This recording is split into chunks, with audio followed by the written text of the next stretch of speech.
이 작품 어때요? 어렵나요? 어렵진 않죠. 이 내용을 파악하기가 어려운 건 아니죠. 아, 내용 파악 어려워요? 그건 아니지. 알겠어요. 그래서 일단 직관적인 작품이긴 해요. 그래서 보기 전에 잠깐만 같이 보고 들어갑시다. 제가 어렸을 때, 그러니까 대학을 다니기 전에 저 대학을 국문학과를 나왔잖아요. 근데 그때 당시에 어떤 일이 있었냐면은 SF 붐이 일어났어. 이 사람을 기준으로 2.5에서. 그래서 이 김초혁 작가가 혜성처럼 등장한 거야. 갑자기 SF를 딱 가지고 왔는데 우리가 생각하는 SF는 공상과학 수준이잖아. 그래서 굉장히 어렵고 약간 그 마이너하고 이런 느낌이었단 말이에요. 근데 김초혁 작가가 들고 온 SF는 여러분이 봐서 알겠지만 굉장히 가볍죠. 읽기도 편하고 생각보다 일상적인 소재를 많이 쓰고 있어요. 그렇기 때문에 읽기 쉬운 SF로서 확 뜬 거예요, 이게. 그쵸? 그래가지고 그 이후로 저희 그 학기에서도 SF에 대한 연구가 굉장히 많이 늘어났어요. 저도 그 붐에 편승을 해가지고 제가 대학을 그래도 3년 학부를 3년 반을 다녔어요. 근데 이제 1년은 1학년이니까 교양만 들었고 2학년, 3학년, 4학년 1학기 이렇게 다녔는데 그 2년 반을 거의 김초혁 연구를 썼어요. 저도. 그래서 제가 그 당시에 김초혁으로 논문을 3번 썼어요. 근데 학부 논문이라서 여러분들한테 안 보일 거고 검색한다고 해도. 그래서 그때 연구했던 게 우리가 빛의 속도로 갈 수 없다면 이런 단편집 안에 있는 작품들로 하나 썼어요. 그래서 그때 썼던 게 순례자들은 왜 돌아오지 않는가랑 이거 관내문실 그리고 하나 더 있어요. 나의 우주여행에 관하여. 그거 3가지로 썼던 기억이 나요. 그래서 그걸 이제 제가 써놓고 2번, 3번 정도 수정을 해가지고 각각 다른 서적에 썼어. 그런 기억이 있었는데 이제 22년 개정이에요. 이게 개정된 게 작년 12월, 그러니까 몇 달 전에 나왔거든요. 나왔는데 관내문실이 2번이나 들어간 거예요. 교과서에. 그래서 뭔가 정말 그 대학에서의 배우는 학문들 있죠. 대학에서 약간 막 뜨기 시작하는 학문들이 그대로 고등학교로 반영된다는 말이 맞는 것 같아요. 그래서 관내문실이든 나의 우주여행에 관하여든 김초도 되게 많이 들어왔어요. 지금. 그것도 그렇고 여러 가지 드라마 같은 거 있죠. 뭐 동주라든가 아니면은 사랑의 불시착 이런 것들도 다 교과서에 반영이 됐어요. 이미.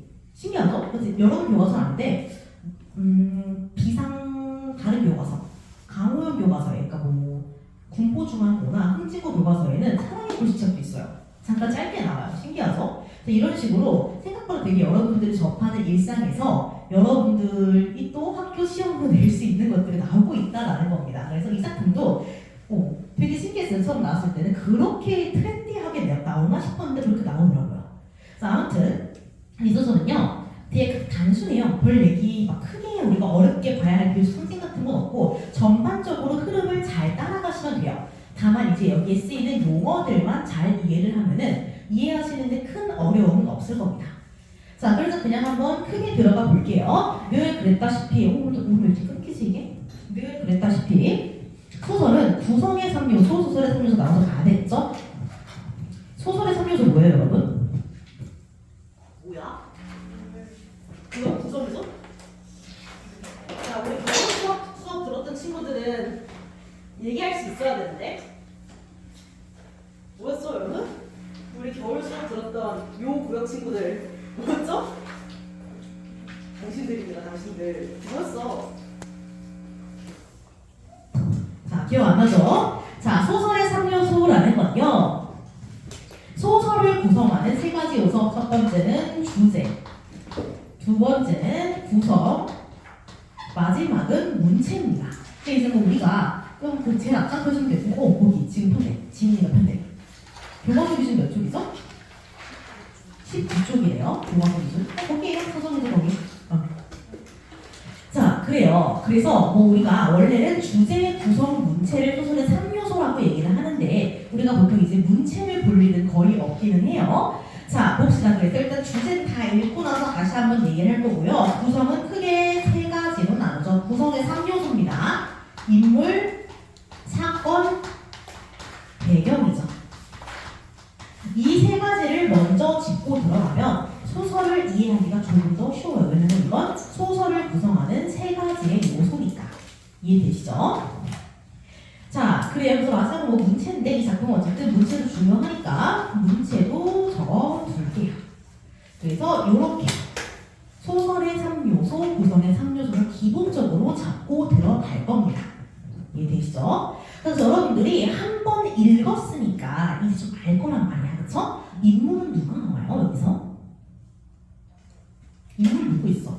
핵심 인물, 지민, 그리고 엄마, 그리고 아빠. 근데 여기 다 엄마, 아빠가 이름으로 나오지 않아? 그쵸? 엄마 이름 뭐 있어? 은하, 그치? 이 엄마 이름 되게 트렌디하지 않아요? 은하. 그리고 아빠는?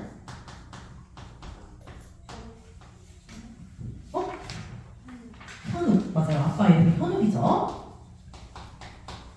그리고 또 누구 나와? 동생 이름 뭐예요?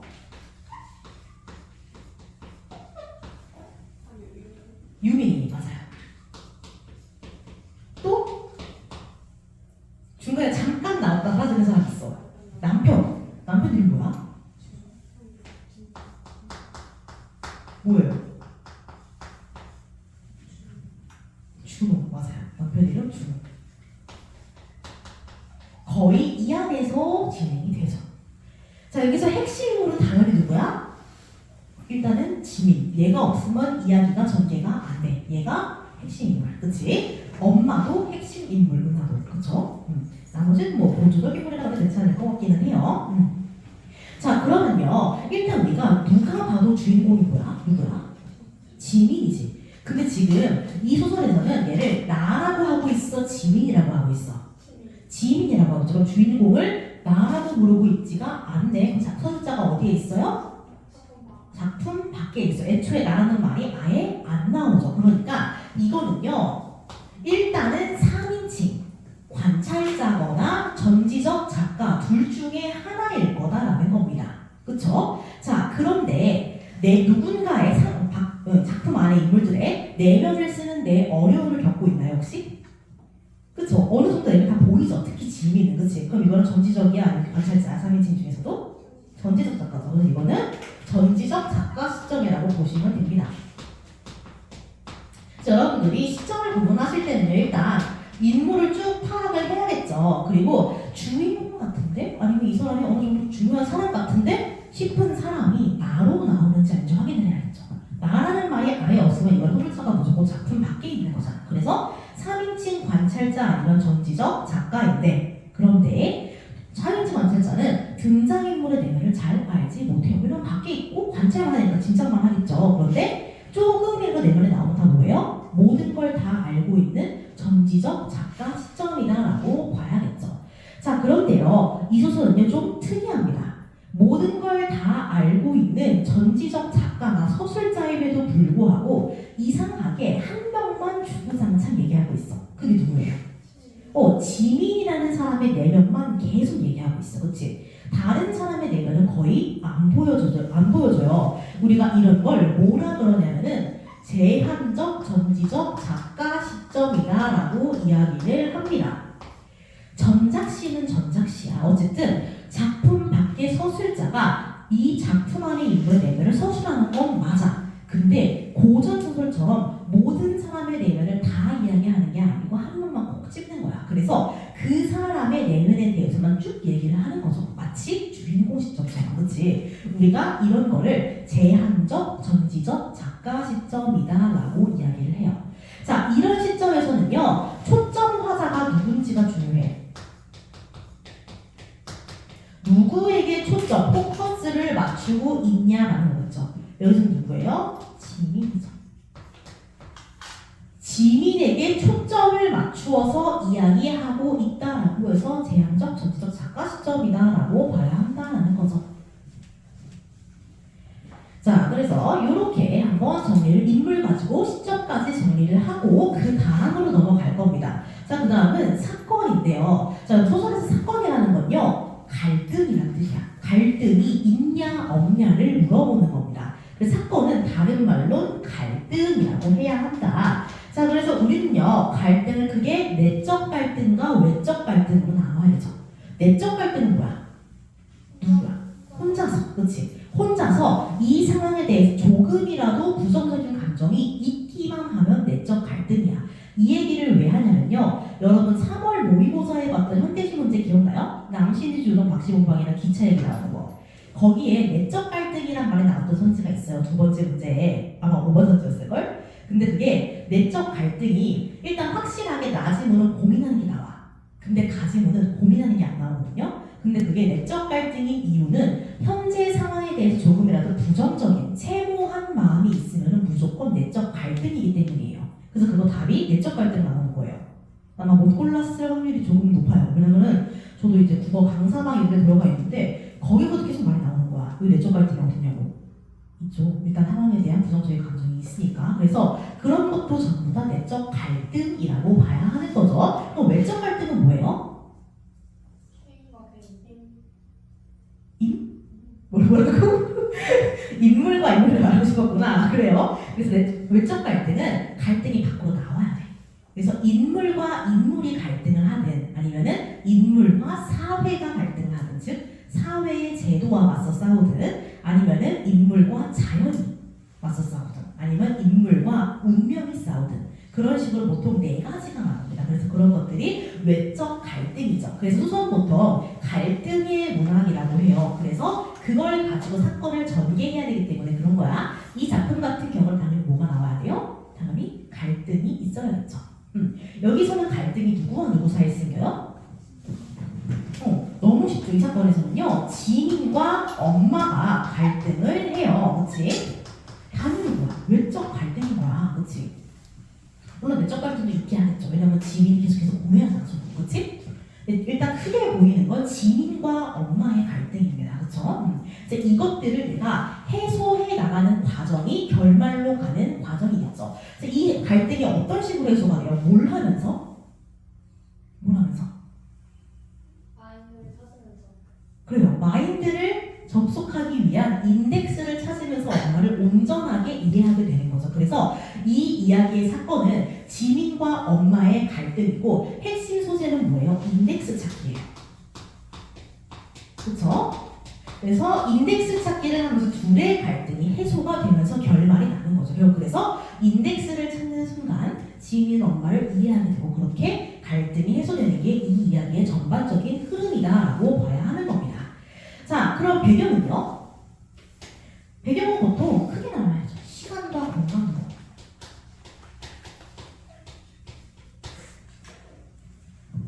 시간, 시대, 언제예요? 미래. 잘했어요. 미래예요. 그냥 미래. 미래. 그냥 미래. 일단 지금은 아니야. 그렇죠? 공간은 넓게 말하면 공간 어디예요? 도서관. 한국의 어떤 도서관이기도 하고요. 그렇죠? 그리고 한국의 현욱의 집이기도 하고 지민의 집이기도 하고 그렇죠? 공간은 여기서 얘가 많이 나옵니다. 일단은 크게 보면은 한국이죠. 한국 사회라고 봐야 됩니다.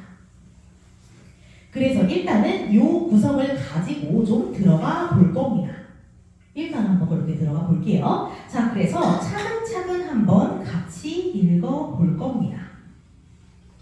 자, 봅시다. 우리가 10명이나 되니까요. 제가 목이 아플 일 별로 없겠네요. 자, 가보자. 엄마가 실종되었다. 이 시작이에요. 이 소설의 시작은 엄마가 실종되었다로 출발해요. 어때? 누가 봐도 흥미롭지 않나요? 갑자기 대뜸 엄마가 없어졌대. 우리한테 보통 그렇죠? 부모님이 하는 거 뭐야? 내가 태어날 때부터 있는 사람이 어쩔 수 없이 그렇지. 그런데 엄마가 실종되었다가 시작하는 건 뭐야? 독자의 흥미를 유발하는 스타트라고 봐야겠죠. 그냥 냅다 그냥 본론부터 얘기하는 거야. 엄마가 실종됐다. 엄마가 없어졌다. 그렇죠? 자, 그 다음 문단부터 같이 읽어봅시다. 자, 지우가 한번 첫 문단 읽어볼까요?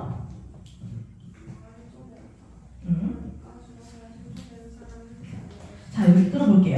엄마가 실종되었다. 그리고 보강 설명 한번 더 해주죠. 그러니까 죽어서야 실종되는 사람은 흔치 않을 것이다. 누가 봐도 이상하죠. 우리 보통 실종이라는 건 살아 있을 때 실종이 되고 못 찾으면 죽는 거잖아. 그렇죠? 그런 건데 이건 지금 뭐예요? 죽은 다음에 실종이 되는 거예요. 일단은 평범한 사건이 아니야. 아니죠. 평범한 사건이 아니라는 걸 보여주면서 독자는 일단 무조건 흥미를 갖게 되죠. 죽었는데 어떻게 실종이 돼요? 이러는 거죠. 그래서 독자의 흥미를 유발하는 부분이라는 걸 알 수 있습니다. 계속 읽어볼까요? 평소에도 지인은 엄마가 성격대로라고는 항상 해본 적이 없었다. 엄마는 너무 찾기 쉬운 사람이었다. 지인이는 엄마가 죽기 전 몇 년 동안 다녔던 장소를 한 손에 모두 꼽을 수 있었다. 자, 끊어볼게요. 그럼 엄마는요, 여기저기 다녔던 사람이 아니야. 아닌 거죠. 즉, 바깥 활동을 거의 안 한 사람이야, 살아있는 동안. 그쵸? 바깥 활동을 별로 안 했죠. 이 사람의 기억 안에서, 지인의 기억 안에서는. 그쵸? 그 다음. 그랬던 엄마가 이사하는 언제 어디로 사라져버린 걸까? 그 직전도 미치겠지는 알 수 없다. 지인이 엄마를 찾아온 날은 엄마가 이 도서관에 기억했는지 벌써 3년이 지난 후였으니까. 자, 끊어볼게요. 일단 우리가 아무것도 모른다는 가정하에 이 부분을 읽었을 때요. 엄마가 도서관에 기록된다는 건 일단 평범하지가 않아요. 그치? 일단 적어도 이 현대사회 우리가 지금 살고 있는 이 순간 현재에서 도서관에 기록된다는 건 지금 무슨 의미야? 상상할 수 있어 없어? 회원카드 말고는 뭐 상상할 수가 없는 거죠. 그렇죠? 그렇기 때문에 벌써 소재가 일단은 미래, 지향적이라는 걸 알 수 있겠죠. 일단 그 도서관의 어떤 역할 같은 것도 바뀔 수 있겠다라는 걸 짐작할 수 있는 부분입니다. 도서관에서 사물을 기록한다니 위인이 아니고서야. 그렇죠? 자, 그 다음부터 수인이가 한번 읽어볼까요? 무서운 곳은 조선관이었다. 전문지능과 야틀막한 분이 건물을 둘러싸고 꾸며진 정과 영역은 이곳의 첨단 기술의 집약체라기보다는 차라리 오랜 전통을 가진 건강 명수처럼 보이겠다. 끊어볼게요. 둥근 지붕과 야트막한 부지, 건물을 둘러싸고 꾸며진 병원과 연못, 이게 뭐예요? 도서관의 외양이죠. 우리가 도서관이라고 부르는 곳에 외양이라고 보시면 돼요. 그래서 외양을 지금 묘사하고 있다라고 보시면 되겠죠. 묘사, 외양 묘사입니다. 도서관의 외양 묘사. 그래서 이곳이 첨단 기술의 집약체라기보다는 차라리 오랜 전통을 가진 관광 명소처럼 보인대요. 이 말은 무슨 말이야? 지금 이제 이 시점, 이 시점에서 도서관은 첨단 기술의 집약체라는 걸 알 수 있겠죠. 실제로. 그 다음 건물에 들어서거나 나오는 사람 중 실제로 책을 든 사람은 아무도 없었지만 사람들은 이곳의 도서관이라고 불렀다. 그렇대요. 건물을 들어서거나 나오는 사람 실제로 책을 든 사람은 없대. 이거는 현대의 도서관, 지금의 현재의 도서관의 의미인 거죠. 이 당시의 게 아니고. 자, 그 사람들은 그러면서 이곳을 도서관이라고 불렀대. 그 이유가 있겠죠. 자, 그 다음으로 갑시다. 하율이가 읽어볼까요? 도서관이라고 불렸던 중국은 일본은 박물관이었고 그럴 가치가 없는 것들은 대부분 순수하되 끊어볼게요. 한때 도서관이라고 불렸던 거죠. 그러니까 주로 우리가 지금 하는 거, 그렇지? 지금의 의미, 도서의 대출 반납이 이루어지는 진짜 도서관을 얘기하는 거겠죠. 작품 속에서 그래서 이 작품에서는 구식 도서관이라는 뜻이에요. 그렇죠? 박물관이 되고요. 아예 박물관에 될 가치조차 없는 조그마한 도서관 같은 것들은 다 전산화됐대. 그러니까 전자책으로 다 바뀐 것 같아요. 그렇죠? 그래서 읽어볼까요? 지금의 도서관과는 다른 기능입니다. 이곳에 있는 책도 논문도 비슷한 애들을 좋아해서 이제 도서관을 끝없이 열어서 책장 대신 책장차에 많이 접속기가 이야기하고 있다. 그렇대요. 그래서 지금 이 도서관에는요, 책 같은 거 아무것도 없대. 자료도 없대. 지금은 마인드 접속기가 책장을 다 대체하고 있다라는 겁니다. 자, 여러분, 마인드가 뭐예요? 지금 영어로는 사전적 의미가 뭐야, 마인드는? 우리 영어 잘하잖아. 마인드가 뭐예요?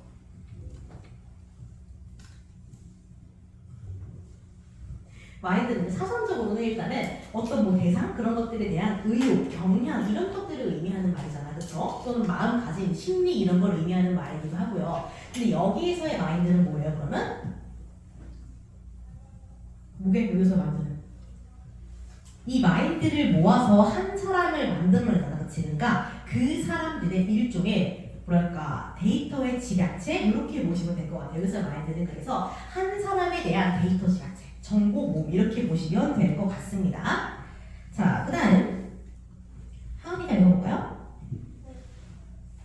사람들은 추노를 위해 도서관을 찾아옵니다. 자, 끊어볼게요. 도서관이 이제 더 이상 책장으로서 역할을 못하고 있는 거죠. 그래서 이 부분을 통해서 도서관의 역할이 변화되었음을 알 수 있습니다. 그렇죠? 추모를 위한다는 도서관이 계속해볼까요? 추모 공간은 점점 주변과 거리가 멀어 보이는 장소로 변화했다. 음. 그랬다. 음. 도시 예전에 거대한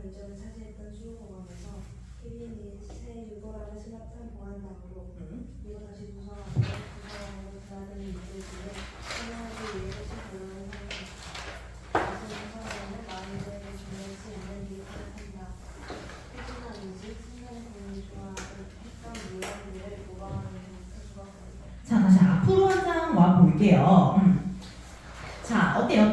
도시 외곽에 거대한 면적을 차지했던 추모 공간이었대요. 원래는 추모 공간. 그렇죠? 지금이 약간 뭐 묘지가 있는 곳 그런 데라고 보시면 되죠. 거기에서 다시 유골함을 수납한 봉안사.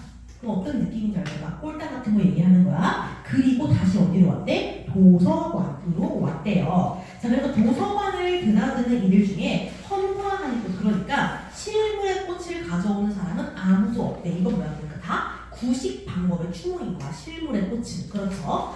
대신 도서관에서는 마인드에게 건넬 수 있는 데이터를 한대요. 그러니까 우리 이제 더 이상 구식처럼 실제 꽃을 주는 게 아니고 데이터를 주고 받는다라고 보면 되겠죠. 꽃, 음식, 물건 같은 것들을 모방하는 데이터 조각들이에요. 그치? 그래서 도서관이 이제는 추모 공간이고 추모 방식도 데이터를 기반으로 하는 걸로 다 바뀌었어. 그렇기 때문에 이 소설이 미래 시점이구나라는 걸 알 수 있는 부분입니다. 더 이상 지금 같지가 않은 거죠. 우리가 지금 있는 이 시점. 그래서 소설 배경이 미래임을 알 수 있는 부분들이 다 여기에 집약적으로 나와 있는 거죠. 자, 그 다음으로 갈게요. 자, 사후 마인드 업로드. 여기서 재현이가 읽어볼까요? 사후 마인드 업로드 나타나는 것은 수십 년 전입니다. 처음에 사람들은 영혼이 데이터로 이식되는 것이라 생각했다.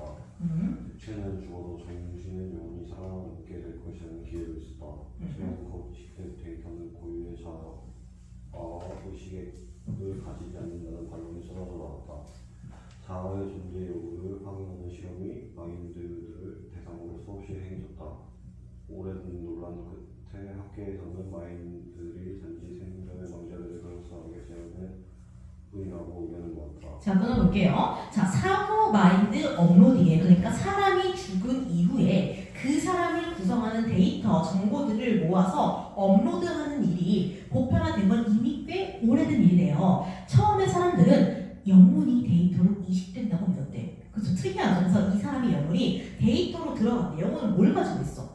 그 사람은 자아, 의식 같은 걸 가지고 있는 게 영혼이잖아. 그래서 그 데이터에 그러면은 그 사람의 자아나 의식이 들어가서 영혼이 사는 것처럼 보였다는 거. 그래서 육체는 사라져도 정신이 영혼이 남는 것처럼 보였다라는 거죠. 기대가 있다는 거죠. 하지만 이식 데이터는 어때? 고유의 자아와 의식을 가지지 않는다는 반론이 나왔대. 그래서 계속 자아가 있냐 없냐를 확인하는 실험이 수없이 행해졌고 결론적으로 어떻게? 마인드가 데이터로 영혼이 이식된 거래 아니래? 아니래. 자아가 있대 없대? 없대. 자아도 없고 의식도 없이 그냥 그럴싸하게 기존의 정보를 바탕으로 재현할 뿐이다 라고 의견을 모았다는 거죠. 결국 마인드는 실제 영혼도 실제 사람도 아니고 자아가 있는 것도 아니다 라는 겁니다. 다음 글 읽어볼까요? 그래서 저의 반응 속으로 실제로 과거의 기억을 공부하여 죽은 사람의 반응을 가상화해 보여줄 예정입니다. 그러니까 과거의 기억을 근거로 그냥 반응을 가상으로 보여주는 거지 실제 그 사람이 자아나 의식이 반영돼서 만들어진 게 아니다라는 거겠죠. 그래도 마인드를 살아있는 사람처럼 대하는 의견을 모았다. 그 다음부터 나경이가 읽어볼까요? 아빠는 지금 이곳에 없지만 도서관에 가면 언제든지 아빠를 볼 수 있어요.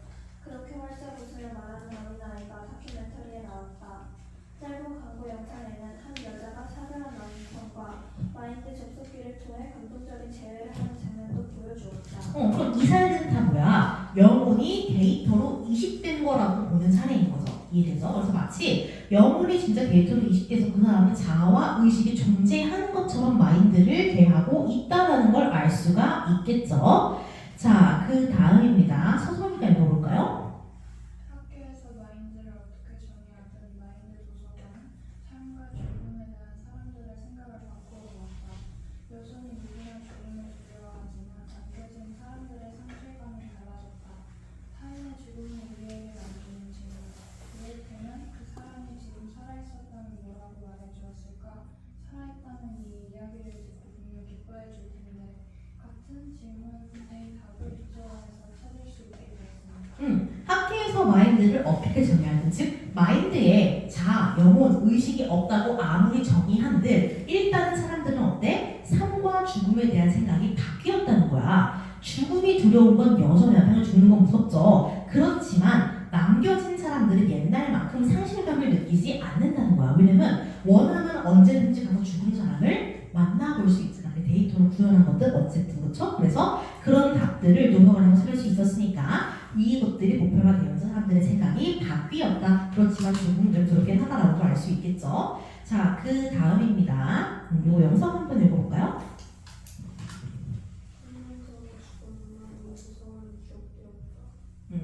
엄마의 사랑 소식이 지민이 우편으로 받은 직장도 아닌데 헬로스에 따르고 있었다. 하지만 지민은 한 번도 그간에 잡지 않았다. 죽은 엄마를 만나고 싶다는 생각에 만나서 무슨 말을 해야겠다는 생각도 해본 적이 없다. 자, 끊어볼게요. 그러면 지민의 엄마의 마인드는 이 도서관에 3년 전에 있는 거죠. 그렇죠? 3년 전에 기록이 된 거죠. 자, 그런데 지민은 한 번도 와본 적이 없대. 근데 보통 부모님이 돌아가시면 한 번쯤은 갈 것 같지 않아? 근데 한 번도 안 왔대. 그렇다는 거는 지민과 엄마의 관계가 안 좋았다는 걸 짐작할 수 있는 부분인 거죠. 사이가 안 좋았으니까 죽은 이유를 별로 안 궁금했던 거야. 엄마를 별로 안 만나고 싶었던 거죠. 할 말도 별로 없었고. 그렇죠? 그다음. 만약 엄마가 이렇게 허탈하게 사라져버릴 줄 알았다면 이전 이동을 시켰을 그죠. 지민은 엄마와 사이가 안 좋긴 안 좋았지만 어쨌든 엄마 세상에서 아예 없어진다면 어느 정도의 좀 허탈함을 느낄 수 있는 상황이었다는 거겠죠. 자, 그 다음입니다. 건우가 읽어볼까요?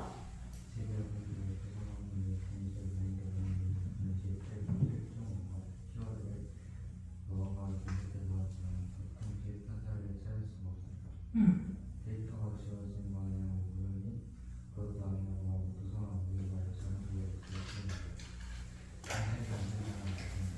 자, 끊어볼게요. 도서관 어딘가에 저장되어 있는데 검색이 안 된다. 이 말이 바로 관내분실의 의미예요. 관내라는 건 도서관 내라는 거. 사전적 의미. 관내라는 건 도서관 내에서 분실, 잃어버렸다라는 거야. 우리가 원래 도서관에서 책을 빌릴 때는요, 컴퓨터에 검색을 하고 찾아가잖아요. 근데 관 내에서 분실이 되면요, 검색해도 어디 있는지가 안 나와요. 왜냐면 누가 빌렸는지가 안 나오잖아. 카테고리가 없어진 거, 그렇죠? 그래서 도서관 내에 있긴 있어. 근데 검색해도 안 나와. 그래서 찾을 수 없는 상태를 우리가 관내 분실이라고 해요. 도서관 안에 있지만 찾을 수 없는 상태. 지금도 쓰는 말이에요. 자, 근데 이게요, 이 작품에서는 어떤 의미 같아? 사전적으로 도서관에 있지만 없는 상태를 의미하는 거야. 여기서는 조금 SF적인 좀 더하면은 뭐는 존재해? 도서관에 뭐가 있어? 마인드가 있긴 있어. 근데 왜 못 찾아? 뭐가 없어진 거야?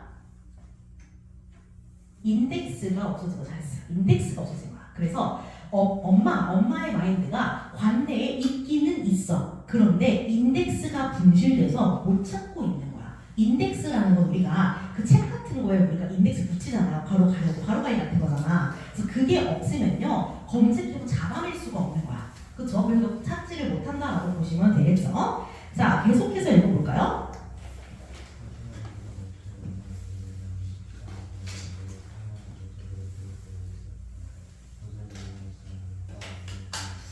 그렇죠. 그래서 이걸 통해 알 수 있는 건 뭐야? 관내 분실이라는 건 일어날 수가 없다는 거야, 원래. 그렇지? 더욱더 흥미를 가중시킬 뿐이죠. 실제로 인적사항 엄마의 이름 이런 건 당연히 있을 수밖에 없잖아. 이걸 등록한 사람이 있을 테니까, 그렇죠? 그런데 이상하게도 잡히지가 않는다는 거야. 그래서 더더욱 사건이 미궁으로 빠지게 되는 거죠. 그래서 더욱 우리는 흥미를 가질 수밖에 없는 겁니다. 자, 그 다음 또 계속 건우가 읽어볼까요?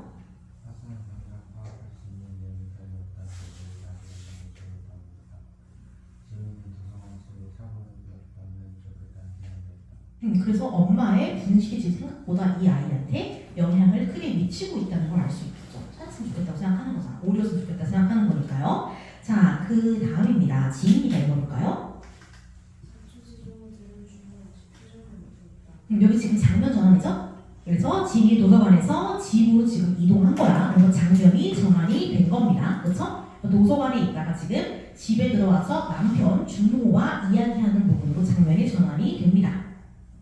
계속 읽어볼까요?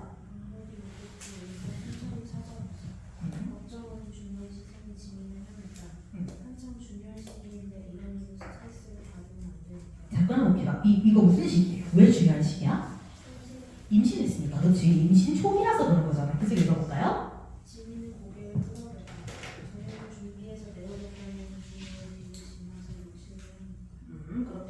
자, 그 다음부터 지우가 다시 읽어볼까요? 오늘 매달 10분을 만들어 들어보다 유리창의 병원에서 보낸 난리 하나가 떠있었다. 주위 사람의 차 공부하는 안내의 메시지였다. 유리창에 알림이 뜰 때 굉장히 발달하고 없어서가 지금 미래사회의 모습입니다. 계속 읽어볼까요? 신발주는 이런 시기다. 자연위선 대부분이 이 무렵에 일어나는 건 조심해야 한다는 얘기를 지겹게 들었다. 이 시기에는 복용할 수 있는 약이 별로 없는 데다가 놀라거나 스트레스를 받는 사소한 일도 모두 예상으로 태어갈까의 문제의 원인이 될 수 있다고 했다. 아직 인간의 형상은커녕 제대로 된 신경체계조차 구축하지 못한 세포가 어떤 살아있는 인간보다도 강한 존재감을 지니는 셈이다. 자, 그럼 볼게요. 그래서 아까 위험한 시기라고 한 이유가 나와 있죠. 아주 사소한 일로 또 유산될 수 있기 때문에 또 발달 문제에 오래될 수 있기 때문에 조심해야 한다라는 걸 알 수 있죠. 그래서 신경체계조차 구축하지 못한 아주 작은 세포, 8주밖에 안 된 세포가 어떤 살아있는 인간보다도 강한 존재감을 지닌데, 즉 임신 초기 조심해야 한다는 내용을 이렇게 표현을 하고 있는 거죠. 자, 그 다음 중략 부분의 줄거리입니다. 다른 임산부들과 달리 지인은 자신의 아이에 대한 설렘이나 기대감을 느끼지 못한대요. 흔히 말하는 모성이 잘 안 느껴진다는 거겠죠. 자신이 건강한 사랑을 받아본 경험이 없기 때문이라고 생각한대. 왜? 어릴 때 어땠는데? 지금 엄마와 자식 관계인 거잖아. 이건 지금 지민과 뱃속의 아이니까 본인이 어땠다는 거야. 어렸을 때 엄마로부터 제대로 된 사랑을 받지 못했다라고 생각을 한다는 거죠. 그렇죠? 그래서 지민은 자신이 엄마의 진정한 사랑을 받지 못했다고 생각했다는 부분이 여기서 나오는 거죠. 그러면서 엄마의 마인드를 떠올리게. 엄마의 의견이 궁금했던 거였죠. 그렇게 지민 도서관에 갔다가 엄마의 마인드가 분실되었다는 소식을 듣게 된 거래. 그래서 애초에 얘가 엄마를 보러 간 이유가 뭐야? 왜 그런 거야? 남들과 다르니까 보니. 남들과 다르게 내 아이에게 사랑을 주지 못하는 것 같으니까 이 이유가 엄마에게 있는지 찾아보려고 간 거잖아요. 그렇죠? 자, 그래서 가족 중 누군가 엄마를 검색할 수 있는 인덱스를 고의로 삭제했을 것 같대. 검색할 수 있는 키워드가 삭제가 될 것 같다는 거야. 가족들 중에 누군가. 그럼 범인은 누구 아니면 누구야?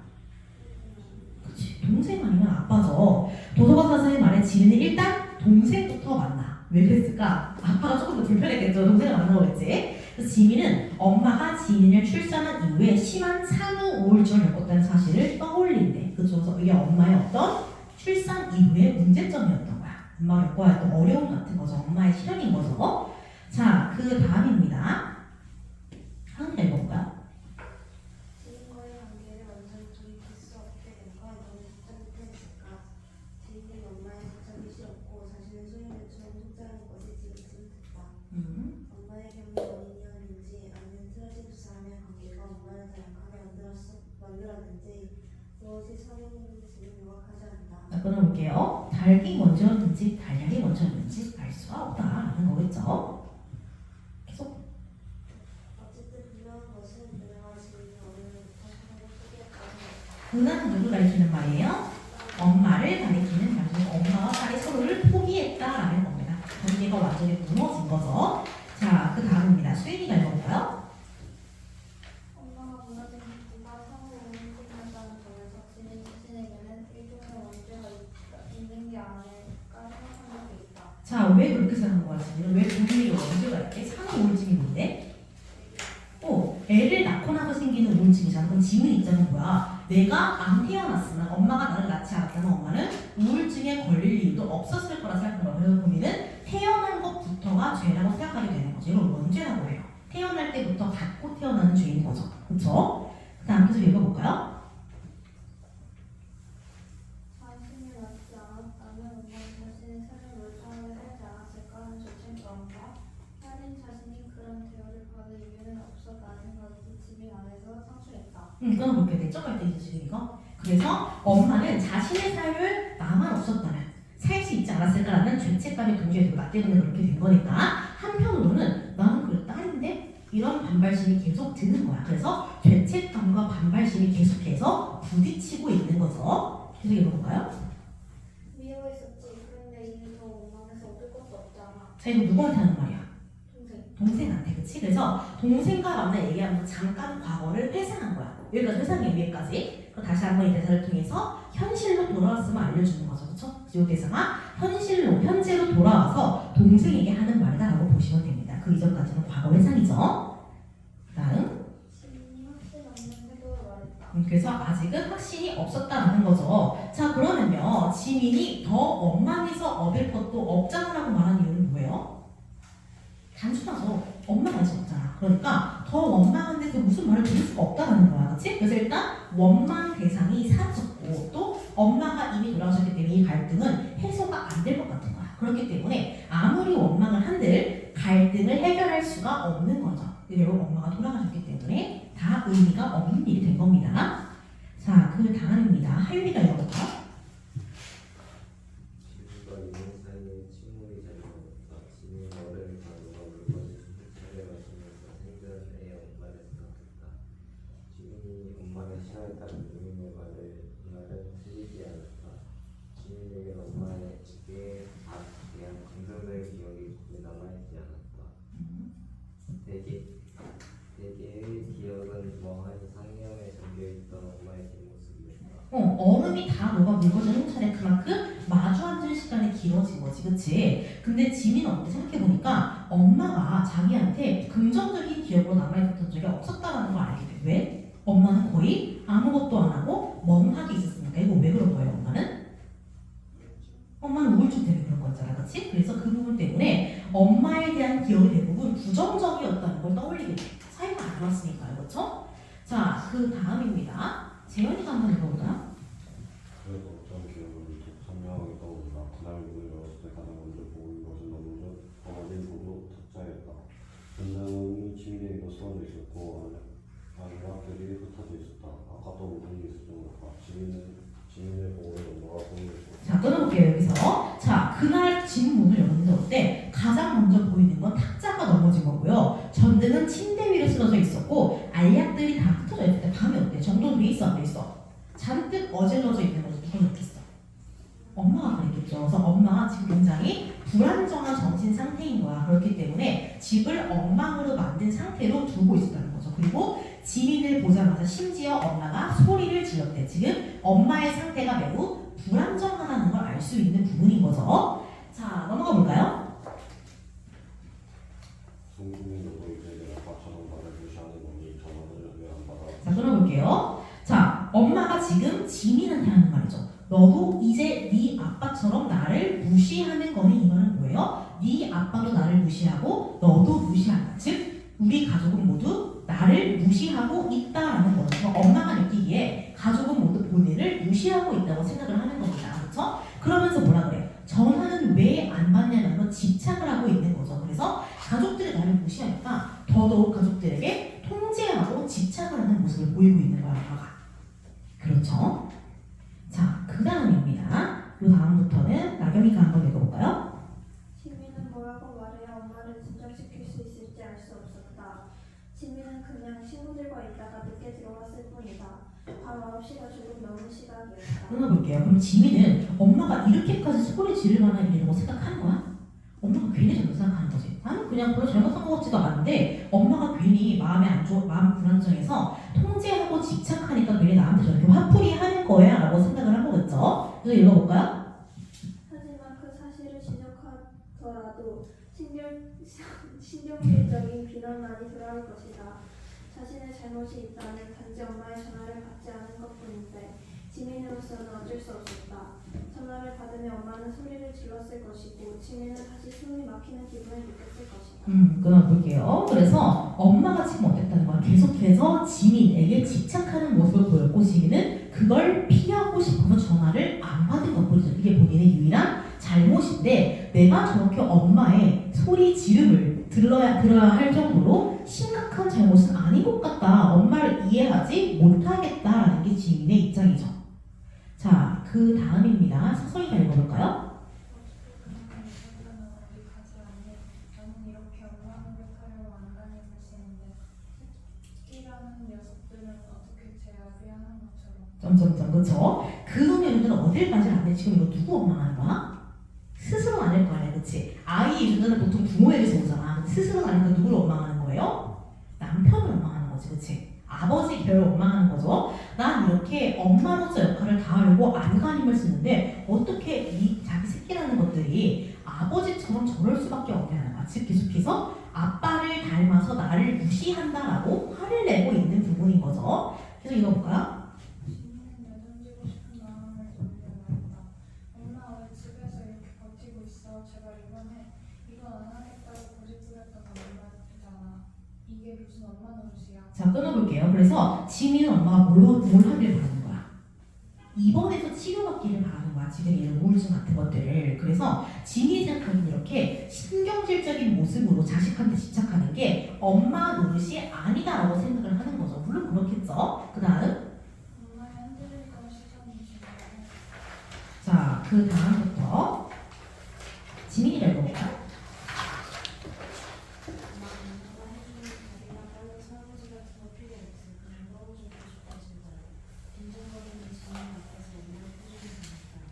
엄마가 그렇게 상처받은 표정을 지을 때마다 지민은 한참 슬픈 게 지민은 어때? 엄마한테 일부러 그렇게 나쁜 말을 해놓고서 막상 엄마가 상처받은 것 같으니까 그래도 슬픔을 느끼는 거야. 그래서 사실은 지민은 엄마를 싫어했던 건 아닌 거죠. 그렇죠? 그래서 엄마한테 스스로 일부러 나쁜 말을 해놓고 모진 말을 해놓고서 또 엄마의 상처를 보고 아파하는 모습을 보이는 겁니다. 지민은.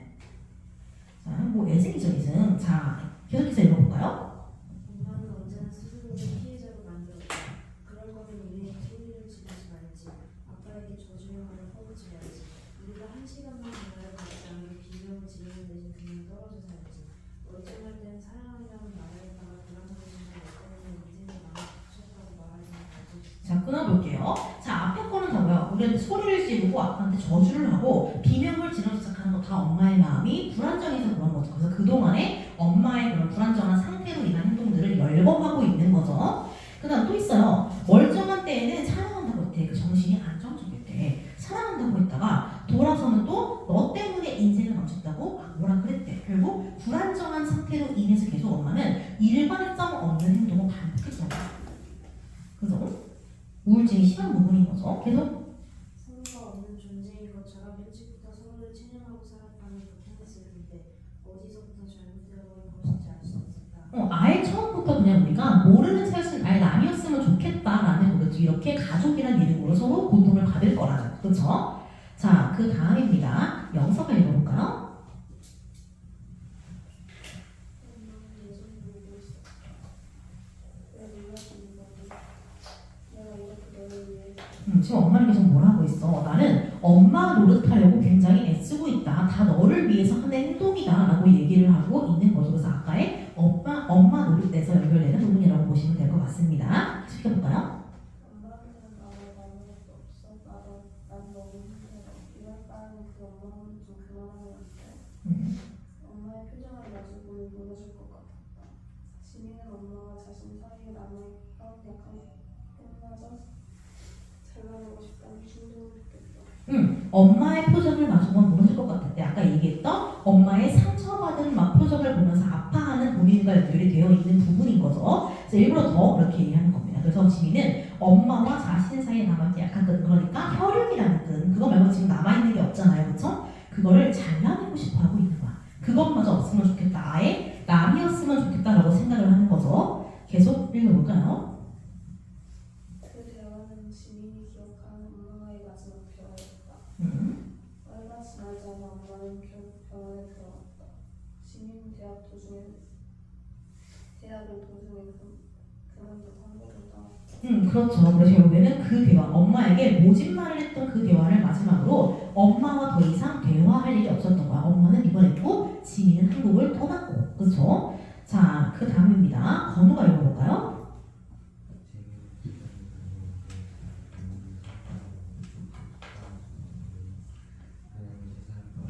지금 여기 뭐예요? 지민이 계속해서 과거의 생을 하다가 유민의 그 톡톡 소리를 듣고 현실로 돌아오게 되는 거죠. 이전까지는 쭉 과거 회상이었다라는 겁니다. 자, 그 다음에 그럼 유민은 사실은 엄마한테 관심이 있었던 거 없었던 거야? 아예 엄마한테 관심조차 없기 때문에 마인드가 사라지든 말든 관심조차 안 가지고 있는 거야. 무관심한 거예요 아직. 그쵸? 아예. 그럼 지민은 어때 가면? 엄마를 그렇게 미워하고 모진 말을 했음에도 엄마를 잊지 나도 여전히 엄마의 행방에 관심이 있는 상태인 거죠. 그래서 유민과 다른 태도를 보일 수밖에 없는 부분인 거죠. 우리가 지금. 그래서 관심이 있냐 없냐의 차이인 거예요. 자, 그 다음에 다시 와서 지우가 읽어볼까요? 지민은 마지막 순간에? 응? 지민은 마지막 순간에 떠올렸다. 마지막 순간이 언제야? 마지막 거기 우리 과거에선 제일 마지막 부분, 그치? 엄마와 마지막으로 모진 말을 하며 했던 대화, 그쵸? 그걸 다시 한번 떠올렸대. 계속 읽어볼까요? 엄마의 실수한 생각이 계속 기억 속에서 진행되었다. 동시에 지민은 뱃속에서 심장이 뛰는 것을 아이를 생각했다. 아직 지민이 어떤 애틋함도 느끼지 않지만 언젠가는 사랑해야 하는 큰 아이를 엄마는 지민이 사랑했던 것이 맞을까? 그건 사랑이었을까? 사랑할 수 없는 관계를 사랑할 수 있다고 믿었다면 엄마와 지민이 더 그래진 게 아닐까? 그렇다면 이제야 엄마의 마인드를 만나서 대화를 나누는 것도 아무런 의미가 없는 행동일지도 몰랐다. 그렇대요. 그래서 지민이 마지막 순간 그리고 그때의 엄마의 표정을 떠올리면서 동시에 무엇을 생각해? 자신의 아이에 대한 생각을 해. 왜 해요, 이 생각을? 왜 아이를 떠올려? 엄마를 생각하면서? 왜 그래? 왜인 것 같아요? 왜인 것 같아? 애정이 안 가니까. 맞아요. 나는 지금 엄마인데 아이한테 애착이 안 가는 거야. 그래서 반대로 생각해보는 거지. 내가 아이였고 엄마가 나의 엄마였을 때 그때 엄마가 나를 사랑했는지 확신할 수가 없는 거야. 엄마가 나를 무조건적으로 사랑했다면 나도 당연히 어떨 거야? 얘를 사랑하는 게 당연했을 거야. 아이를 사랑하는 게. 그치? 그런데 나는 엄마한테 진짜 사랑을 받지 못했다고 생각을 하니까 어쩌면 나도 이 아이를 사랑하지 않는 것이 당연할지도 몰라라고 생각을 하는 거죠. 그쵸? 그래서 엄마와 그러니까 나의 엄마와 지민, 그쵸? 이 둘은 사랑할 수 없는 관계로 태어난 건데 사랑할 수 있다고 믿어서 불행해진 거라고 생각하는 거야. 그렇기 때문에 내가 이 아이에게 애틋함, 사랑이라는 걸 느끼지 못하는 게 엄마와도 관련이 있을 것 같으니까 자꾸 엄마를 떠올리게 되는 거죠. 나의 과거, 그러니까 내가 아이였을 때 엄마와의 관계가 자꾸 생각이 나게 되는 겁니다. 그쵸? 자, 그 다음입니다. 수인이가 읽어볼까요? 하지만 문제가 있었다. 엄마의 분실이 생각보다도 훨씬 더 지민을 자연스럽게 한다는 사실이었다. 문제가 있대. 왜? 내가 사실은 엄마 분실 사실에 진짜 신경을 많이 쓰고 있었다는 거야. 내가 사실은 엄마에게 관심이 없었던 게 아니었다는 거야. 유민은 어때? 아예 관심도 없어가지고 엄마가 있든 말든 사라지든 말든 그냥 잊으면 돼 이러는데 얘는 그렇지 않은 거야. 오히려 엄마에 대해서 더 깊게 생각하고 있는 거죠. 자, 그 다음입니다. 계속 수인이가 읽어볼까요? 팀장은 지민을 불러 업무 분담 생각하고 홍보했다. 새 업무를 받게 될 것이라는 예상으로 지민의 업무를 불러주는 것이 없었다. 이거 지금 장면 전환이죠? 갑자기 일하는 걸로 바뀌었어요. 그치? 그래서 지민은 어땠대? 당연히 업무 분담이 끝났으니까 난 또 새로운 프로젝트를 하겠지라고 생각했는데 달라진 게 없었대. 계속 읽어볼까요? 지민이 맡아왔던 업무는 이제 거의 마무리 단계였다. 현황을 정기적으로 보고해주는 일만 남았다. 내가 하고 있는 일은 거의 끝나가니까 당연히 새로운 일을 맡길 거라 생각한 거야. 근데 바뀐 게 없었다라는 거죠. 또 읽어볼까요?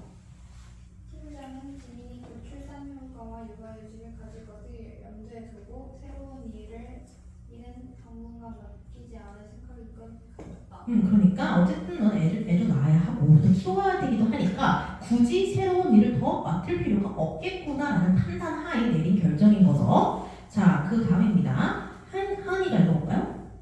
아무래도 아이가 생기면 가정이 집중해야잖아. 그런 걸 다 고려했어. 지민 씨가 욕심이 많은 건 알지만 그래도 나는 엄마가 아이를 직접 키우는 게 아이 정서에 좋다고 생각하거든. 지민 씨도 그렇게 생각하지? 이건 지금 팀장의 생각인 거죠. 아이의 연구 누가 해야 한다? 엄마가 해야 한다라는 팀장의 생각을 보여주는 부분인 겁니다. 그렇죠? 자, 그 다음입니다. 하윤이가 읽어볼까요? 정부가 지민이 맡게 된 업무를 설명해주면서 지민에 쓰는 많은 팀장이 그것을 수 있습니다. 나름의 배려라고 생각하는 모양이었구나. 지민 팀장의 말에 를 보이지 않는다. 그럼 이건 실제로 배려 아니야. 배려가 아닌 거죠. 저 지민의 인력도 있으니까. 그렇지만 지민은 아무 말도 하지 못했다라는 겁니다. 왜냐면 사회적으로 그렇게 하는 게 어느 정도 의미가 있는 것 같으니까요. 그렇죠? 자, 그 다음 중략 부분의 줄거리입니다. 자, 지민은 도서관 직원에게서 엄마를 고유하게 특정할 수 있는 실체가 있다면 분실된 엄마의 마인드를 찾을 수 있다는 말을 들어야 되는데 다른 말로 하면 뭐야? 엄마의 마인드를 찾을 수 있는 단서에 대해서 알게 된 거죠. 그쵸? 그렇다는 건 뭐야? 곧 이것만 찾으면은 갈등이 해소될 수가 있다라는 겁니다. 자, 지민은 집에 있는 엄마의 유품 상자를 찾아봤대. 즉, 엄마를 고유하게 특정할 수 있는 걸 찾아보려고 했던 거야. 근데 어때? 유의미한 흔적이 남은 게 하나도 없대. 다른 말로 하면 뭐야? 엄마의 고유의 것이 없었다라는 거죠. 결국 지민은 엄마의 흔적을 찾으려고 아빠를 만납니다. 근데 아빠는 어때요? 마인드를 등록하는 대신 누구의 마인드? 누구의 마인드였어? 그렇죠? 엄마 또는 은하, 엄마의 마인드를 등록하는 대신에 세상에서 잊히고 싶다는 엄마의 부탁으로 자기가 인덱스를 지웠대. 이게 무슨 소리야 대체? 마인드는 등록을 하되 그런데 검색이 안 되게 지웠대. 검색할 수 있는 장치를. 그렇죠? 지민은 자신이 엄마에 대해 모르는 것이 너무 많다는 걸 깨닫게 되고 아빠에게 엄마를 만나고 싶다고 얘기하대. 그러니까 다른 말로 하면 뭐야? 나 마인드를 찾게 도와준다는 거죠. 다른 말로 하면 내가 마인드를 찾을 수 있게끔 인덱스를 찾게 도와달라는 겁니다. 구체적으로 얘기하자면. 그래서 엄마를 특정할 수 있는 엄마만의 엄마의 흔적이 남긴 무언가를 찾아보게 해달라고 아빠에게 부탁을 하게 되는 거죠. 자, 그럼 이제부터 아빠와 지민의 이야기가 나올 겁니다. 자, 재현이가 한번 읽어볼까요? 카페에서 의자 가지고 그 시간부터 표지 디자인 기구나 외래어나 처음 저는 이 나이 이름이었다. 그렇다는 건 뭐야? 엄마의 이전 유품에는 이름이 없었다는 거야. 엄마의 이름이 엄마의 흔적이 없었다는 거죠. 계속 읽어볼까요? 교육이 많다. 너희 엄마가 일하던 곳에서 하는 책이야. 지금은 이런 종이책을 찾아보기도 어렵지만 미래에는 어때? 종이책이 있어 없어? 종이책이 없다는 거야. 그쵸? 계속 해볼까? 지민이 그랬다. 엄마가 책을 던져주기로 했어요. 너네 낳기 전까지 했었지. 인덱스가 있었다. 생각지도 못하겠어. 자, 끊어볼게요. 엄마는 뭐 했대? 책을 만드는 일을 했대. 언제까지? 출산 전까지. 그러니까 지민을 낳기 전까지 엄마는 책을 만드는 일을 했었다는 거야. 그 말은 뭐야? 지민을 낳은 이후로 엄마는 일을 못했다라는 거죠. 그럼 이거는 앞에서 얘기했던 어떤 부분? 지민이 업무 분장에서 밀린 그 사유가 굉장히 유사하게 겹치게 되는 거죠. 그래서 지민도 어때? 본인도 애를 낳게 되면 엄마처럼 일을 못하게 된다는 걸 깨닫게 되는 거죠. 그래서 어느 정도 엄마를 이해하는 건 조금 더 가까워지게 되는 거다라고 보시면 되겠죠. 자, 그래서 인덱스가 있었다라고 나오죠. 인덱스는 뭐예요? 인덱스 뭐야? 검색할 수 있게 만든 일종의 태그 같은 거잖아, 그렇지? 그래서 이걸 통해서 내가 엄마를 찾을 수 있겠다라는 걸 알 수 있는 거죠. 엄마가 디자인한 엄마의 이름이 적힌 표지, 그렇죠? 자, 그 다음입니다. 마경이가 읽어볼까요? 엄마의 과거를 깊이 생각해 본 적이 없었다. 직장에 다니고 어딘가에 소속되어 그녀의 이름이 쓰인 무언가를 만들었으리라는 생각도. 그렇죠. 왜냐면 엄마는 어때? 지민이 태어난 이후에는 항상 뭐였어? 엄마였잖아. 그러니까 엄마가 아닌 직장에 소속되어 일을 하는 김은아라는 사람을 상상하기가 어려웠던 거죠. 더군다나 또 어때? 계속 읽어볼까? 지민이 알던 엄마는 언제나 집 안에서 무기력한 얼굴을 한 모습이었으니까. 이런 이유도 있는 거죠. 그렇죠? 계속 해볼까요? 하지만 왜 몰랐을까? 당연한 일이었다. 은하에게도 지민을 낳기 전에 삶이 있었을 것이다. 아이라는 족쇄에 아직 걸리지 않았던 그때. 그리고 어쩌면 엄마의 진짜 삶을 가졌을 때가. 그럼 다시 말해서 뭐야? 은하에게도 지민을 낳기 전에 다시 말하면 뭐야? 내가 족쇄가 되기 전. 이거 아까 원죄라는 말과 연결되는 부정적인 단어인 거죠. 그 지민은 자신의 탄생이 어쩌면 자신의 출생이 원죄일지도 모르고 족쇄였을지도 모른다는 생각을 하게 되는 거야. 그리고 엄마는 내가 태어나기 전에 진짜 자기만의 삶을 가졌을 거라고 생각을 하는 거죠. 자신의 이름을 걸고 책을 만드는 때를 얘기하는 겁니다. 자, 그 다음입니다. 여기서부터 터정이가 읽어볼까요? 표정이 어두워지는 것을 하늘에서 붙였다. 어차피 출판사는 다 망해가고 있었어. 미디어 회사들은 모두 통합되어서 책 위주로 출간하는 곳은 사양 산업이 되는 시기가 한창이었고. 사양산업이라는 건 쇠퇴하는 사업이라는 뜻이야. 그러니까 더 이상 잘 안 되는 무너져가는 사업이라는 거죠. 그래서 출판사 즉 종이책을 찍어내는 회사들은 다 망해가고 있었대. 그렇기 때문에 사실 사실은 엄마가 일을 그만두는 건 어쩔 수 없었다라고 하는 거겠죠. 계속 읽어볼까요? 지민은 영화에 엄마의 이름을 쳐다보았다. 뭐 버티고 있었으면 1년 아니 2년쯤 더 일할 수 있었을지도 모르겠지만 그게 의미가 있는 것 같지는 않다.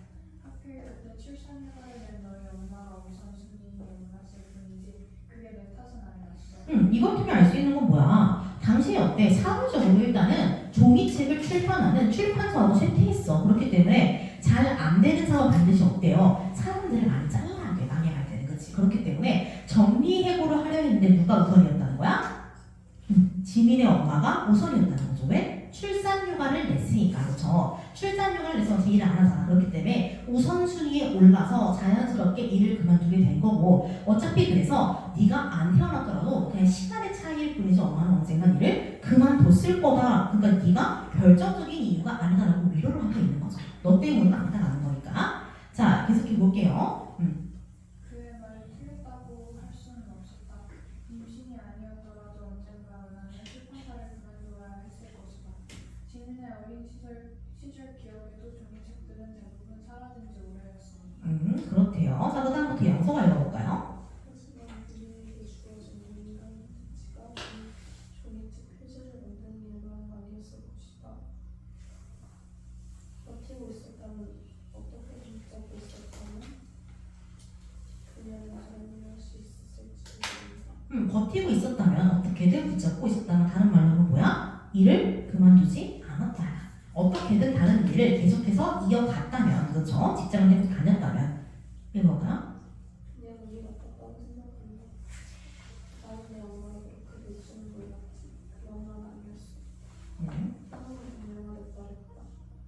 어차피 아이를 가지면서 일을 잠시 그만두는 건 언제나 있었던 길이었으니까. 그렇대요. 그래서 사회적으로 원래 늘 그래왔기 때문에 뭐 특별한 일은 아니었다라고 얘기를 하는 거죠. 그런데 이걸 통해서 우리는 현욱의 성격을 알 수가 있는 거야. 그치? 사실은 어때? 아내가 애를 가지고 일을 그만두면서 굉장히 힘들어했던 거 맞잖아요. 그치? 근데 그 부분을 헤아리지 못하고 그냥 단순히 사회적 현상이었다라고 치부해버리는 거에서 일단 이 사람은 아내를 깊게 생각해보지 못했다라는 걸 알 수 있는 거죠. 굉장히 무심한 사람이라는 걸 알 수 있어요.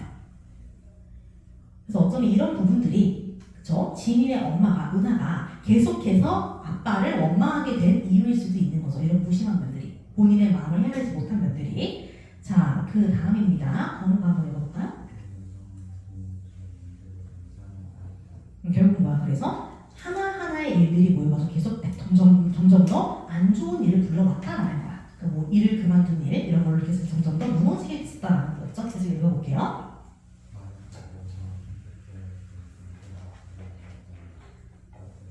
자, 이게 무슨 말이에요? 만약에 일을 그만두지 않았다면 이건 사실은 완전히 집에서 애만 키우는 게 아니라 다른 걸 했다면 어땠을까 이런 얘기인 거죠.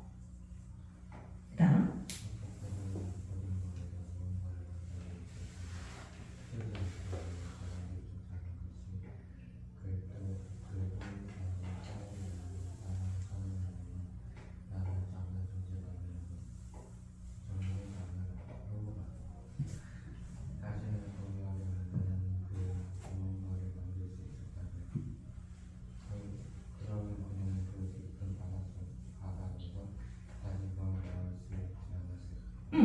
그쵸? 자신을 고요하게 만드는 그 무언가에 우리 이거 아까 엄마 지민이 처음으로 엄마의 유품을 찾았을 때 아무것도 없었던 거랑 관련이 있죠. 이 전까지는 엄마의 흔적이 아예 없었다고 그랬잖아요. 그쵸? 그거랑 연결이 되는 부분입니다. 고요하게 만드는 무언가가 아예 지민이 태어난 이유는 없었던 거야. 그렇기 때문에 지민이 가지고 있던 유품 형제는 당연히 없었던 거죠. 계속 읽어볼까요?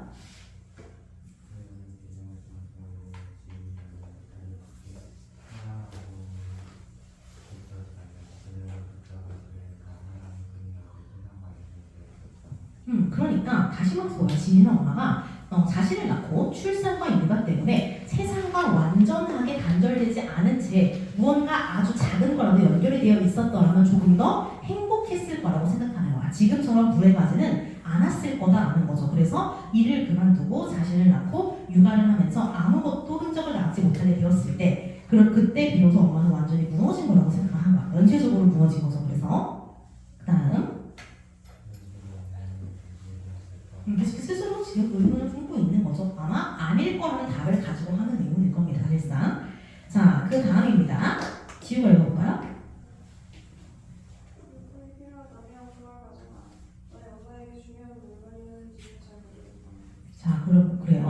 그걸 가져가요. 그게 뭐예요? 책? 책이죠. 엄마 이름이 적혀있는 책이죠. 엄마가 디자인한 책. 근데 막상 아빠는 뭐라 그래? 그거 솔직히 너희 엄마한테 중요한 건지 잘 모르겠어 라고 얘기하는 거죠. 결국 현욱은 아내를 진심으로 이해해 본 적이 없는 거예요. 그렇죠? 자, 계속 읽어볼까요? 현욱이 돌아서 여자는 순간 끔찍했다. 그의 발걸음이 부자연스럽게 멈춰섰다.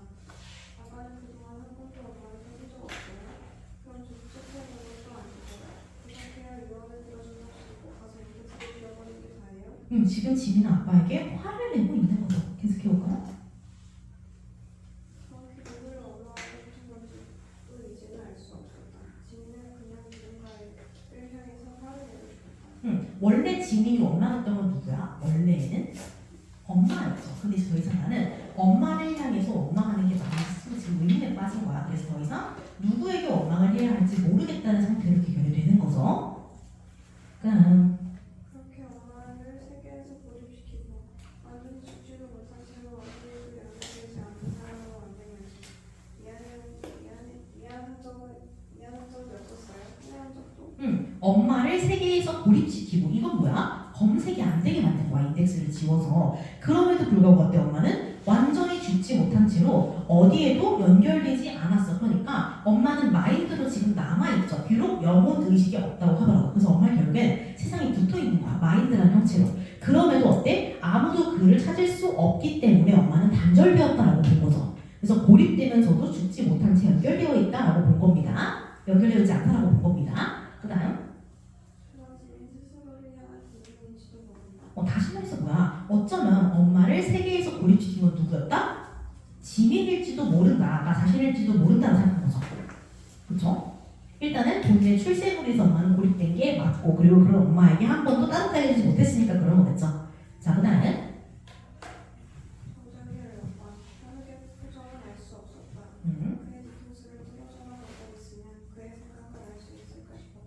자, 봐봐요. 여러분 이거 전지적 작가 시점인데 어때? 인물의 내면을 파악하지 못하고 있죠. 그럼 오로지 지금 누구만 보고 있는 거야? 전지적 작가는? 서술자는 지민만을 보고 있는 거야. 그렇지? 그래서 지금 서술자가 지민의 내면만을 알고 있고 지민이 바라본 다른 사람, 그렇죠? 지민의 눈을 통해서 다른 사람을 보고 있어서 다른 사람의 내면은 지금 나오지 않는 겁니다. 이걸 통해서 우리가 제한적, 전지적 작가 시점이라는 걸 알 수 있는 거죠. 자, 그 다음에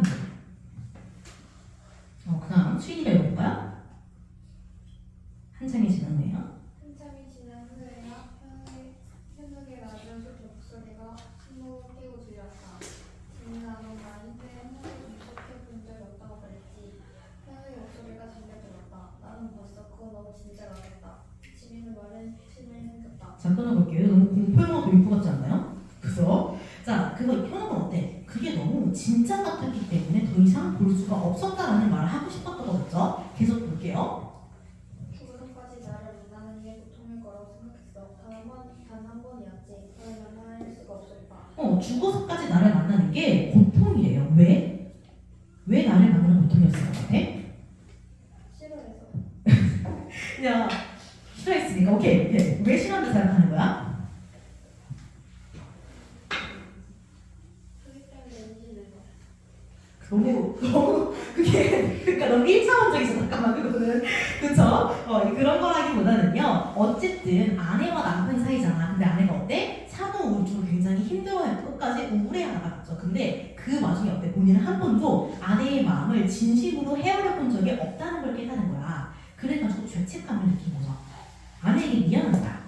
그쵸? 그래서 아내에게 이해를 하지 못하고 도움을 주셔서 자신을 다시 보는 것들은 어떻게 보면 아내 입장에서 굉장히 고통일 거다라고 생각한 거야. 죄책감이죠. 미안한 마음 때문에 그런 거기도 해요. 그리고 또 왜 더는 만날 수가 없어? 죽었는데 마인드가 있잖아. 인덱스가 없어졌으니까. 그렇죠? 본인 스스로 아내의 인덱스를 지워버렸기 때문에 더 이상 만날 수가 없는 거기도 해요. 아내한테 미안해서 그런 거기도 하고 지워버렸기 때문인 거기도 해요. 두 가지 이유입니다. 자, 그 다음입니다.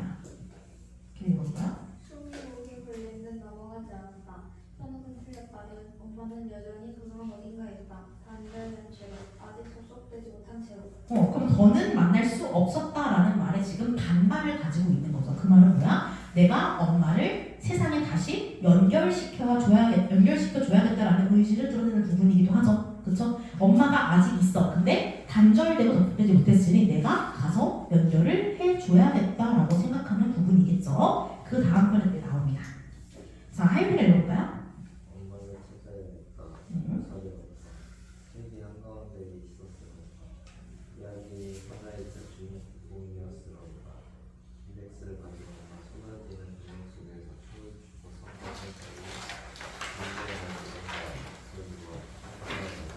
추고 지금 굉장히 많은 엄마가 나열되고 있죠. 이 나열은 어떤 엄마의 나열이에요?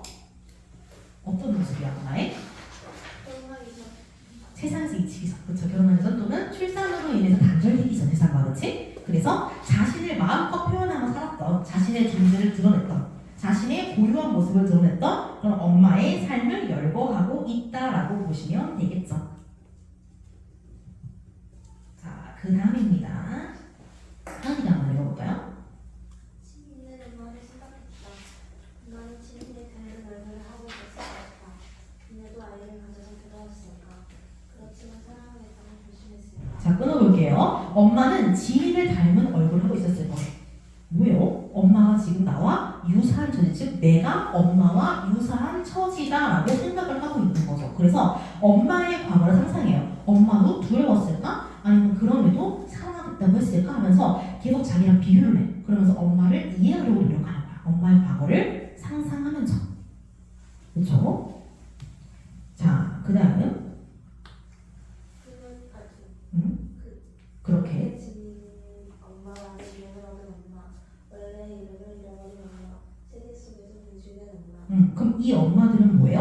세상에서 잊힌 사람이죠. 김은하라는 이름에서 사라진 거야. 왜? 지민 엄마라는 이름으로 나왔으니까. 그렇죠? 그래서 세상에서 아까 나왔던 잊히기 전의 모습, 자신을 드러내는 엄마의 모습과 대조적인 모습이 드러나는 겁니다.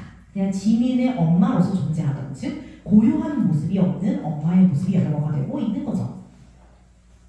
그러나 그때는 누구보다도 선명하고 고유한 인연을 가지고 이 세계에 존재했을 김은하씨. 지민은 본 적 없는 그녀의 과거를 이제야 상상할 수 있었다. 그렇대요. 한때는 누구보다 선명하고 고유한 이름, 김은하라는 이름이죠. 이 세계에 존재했을 김은하 씨. 자, 그럼 뭐 이제 엄마라는 이름이 아니고 그 사람의 본명을 불러주게 되는 거죠. 그래서 지민은 본 적 없는 그녀의 과거, 즉 어떤 과거, 김은하로서 존재했던, 자신을 드러냈던 그런 과거를 상상할 수가 있을 때 비로소 뭐야? 엄마를 완전히 이해하게 된 거죠. 그렇죠? 엄마는 왜 그럴까가 아니라 이제 엄마의 과거를 떠올리면서 김은하 씨라서 그랬던 거구나 뭔가 알 수 있었던 거죠. 그 다음 그녀를 용서하거나 그녀에게 웃음을 부을 생각은 없다. 그녀의 미움이 너무 늦었다. 한때 그녀가 누구였던 지민과 관계를 맺었던 나는 지민에게 한 번도 제대로 된 사람의 준적 없는 형편없는 엄마였다. 살아있는 동안 너무 많은 상처를 주고받았다. 그렇대요. 그녀를 용서를 구할 생각도 없대. 다 늦었대. 왜? 엄마는 이미 죽었으니까. 그쵸? 한때 그녀가 누구였건 지민과 관계를 맺었던 엄마는 한 번도 제대로 된 사람을 준 적이 없는 엄마한테. 그러니까 엄마가 자기를 낳기전 과거에 어떤 사람이었든 일단 내가 엄마로서 마주한 엄마는 별로였다라는 겁니다. 우리는 그동안 살아있는 동안 너무 많은 상처를 이미 주고받았기 때문이었죠. 하지만 해야 할 말이 있었대요. 무슨 말을 해야 될까? 그치? 그래서 얘는 엄마에게 이 말을 하기 위해서 지금 마인드 스캐닝을 하러 가게 될 겁니다. 소설에 그래서 엄마를 보고 마지막으로 하는 말이 이 말이 되는 거겠죠. 자, 그 다음입니다. 재현이가 읽어볼까요?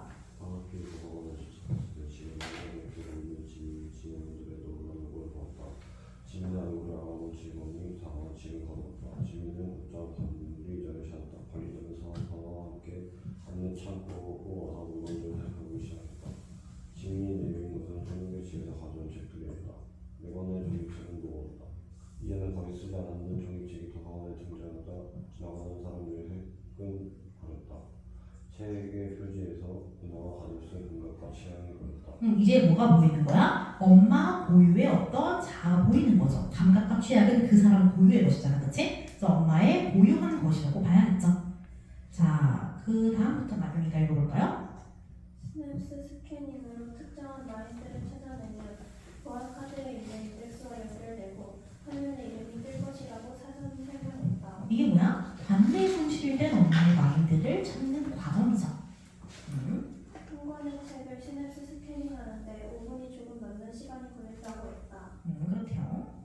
자, 첫 번째 스캐닝에서 지는 셀 수 없이 많은 이름이 정렬되는 것을 보았다. 뭘 할 수 있어? 책 한 권을 만드는데 많은 사람이 투입되었다라는 거겠죠. 엄마의 이름은 보이지 않았다. 초조했다. 시선이 떨어지지 않았다. 그러나 진이는 확신하고 있었다. 사서도 머뭇거리지 않고 다음 책을 스캐닝했다. 지민은 어때? 엄마 이름이 나오지 않았지만 어쨌든 이건 뭐야? 엄마의 고유한 것이라고 이 책들은 다 확신을 하고 있는 거죠. 화면에 퍼센티지가 올라가는 것을 지켜보며 그가 조심스럽게 물었다. 혹시 찾는 분이 직접 쓰신 책인가요? 누가 물어보는 거야? 그가 누구야? 그가 누구야? 사서가 물어보는 거야. 사서가 지민한테 물어보는 거야. 직접 쓴 거냐고? 왜 물어봤어? 직접 썼다는 건 그 책의 기여도가 높다는 거잖아. 그러니까 누가 봐도 뭐야? 그 사람 고유의 책이겠죠. 그거 조금 더 확률이 높아질지도 모른다라는 의미인 거예요. 그래서 뭐라 그래? 아니요, 그건 아니지만 이라고 하죠. 그게 아니니까, 직접 쓴 건 아니니까요. 자, 그 다음부터 서성이가 읽어볼까요? 두 번째 책을 스캐닝할 때까지도 결과는 크게 좋아지지 않았다. 너무 많은 마인드가 연결되어 있었다. 하지만 점차 줄어드는 것은 분명히 보였다. 아직 지민은 실망하지 않았다. 세 번째 책이 끝나고 네 번째 스캐닝. 주위에 있던 직원들이 모두 지민을 둘러싸고 결과를 적자했다. 직원들이 모두 이 사람을 응원하고 있는 거죠. 정말로 지지하고 있는 겁니다. 그다음 정적. 비판은 신경을 파고드는 기침 소리, 초조한 시선들. 지금 상황을 묘사하고 있는 거야, 그렇죠? 아, 나왔어요. 사서가 손을 내밀어 확인했던 이름을 가리켰다. 수많은 문자 사이에서 지금은 엄마의 이름을 알아보았다. 김은. 그래서 지금 스캐닝에 성공을 해서 엄마를 찾아볼 수 있게 된 거죠. 자, 뒤에 영서가 읽어볼까요? 마이크 숲속에는 카드를 인식하고 숲속에 시작하겠다. 사서가 긴장된 눈빛으로 옆에서 기계를 보내주었다.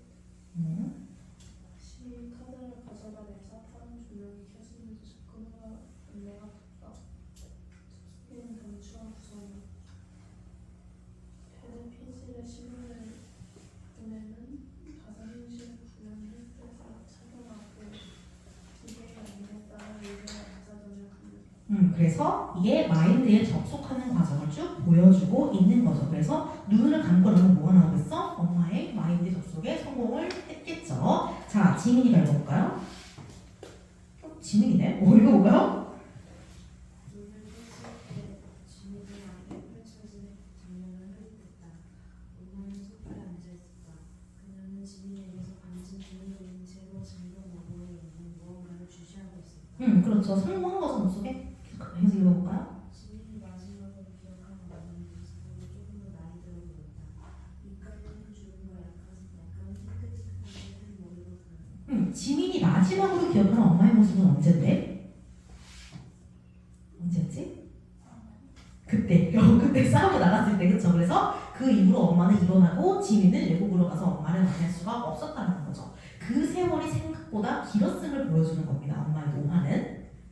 자, 그 다음 건우가 읽어볼까요?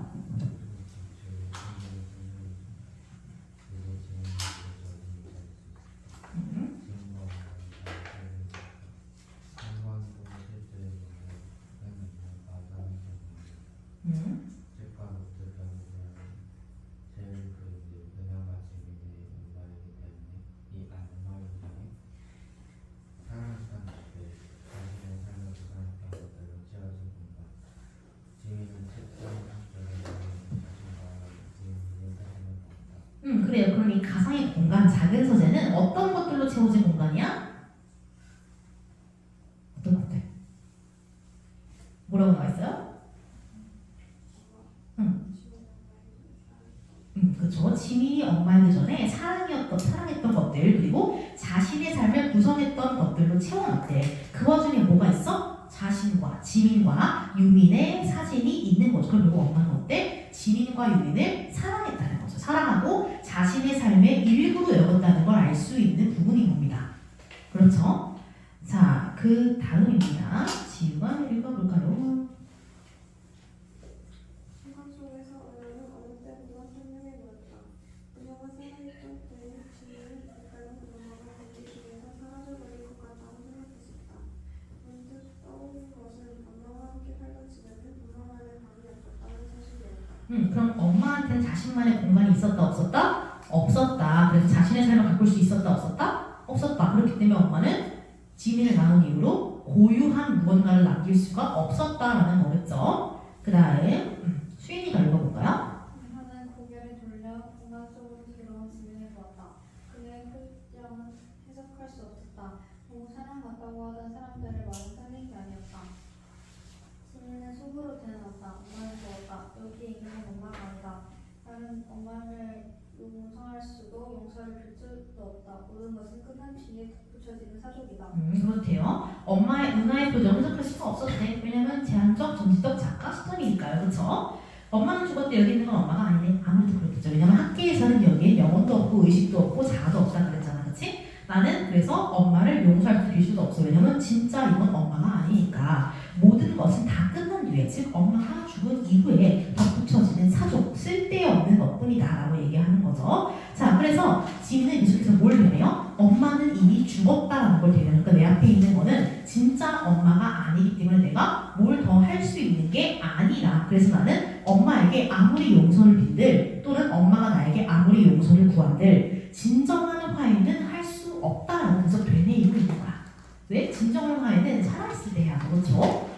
자, 그 다음입니다. 하은이가 읽어볼까요? 지금 이제 떠날 수가 없다. 무슨 말을 해야 할까? 미안하다 너나 그녀를 용서하거니 말하라. 계속해서 사과를 하거나 사과를 받고 싶은 것도 아니래. 계속. 갑자기 생각이 놀랐다. 하고 싶은 말이 있었다. 오늘은 자칫 입을 열어 말하는 것일 것 같다. 그에게 다시 시선을 보냈다. 이제는 나는 자신의 눈을 들리시는데 채찍을 보고 있었다. 하지만 지민은 은하가 자신의 말을 기다리는 것 같다고 생각했다. 어떤 사람들은 말들은 정말로 살아있는 정신이라고 말한다. 어떤 이들은 이건 단지 세우는 프로그램일 뿐이라고 말한다. 어느 쪽이 진실일까?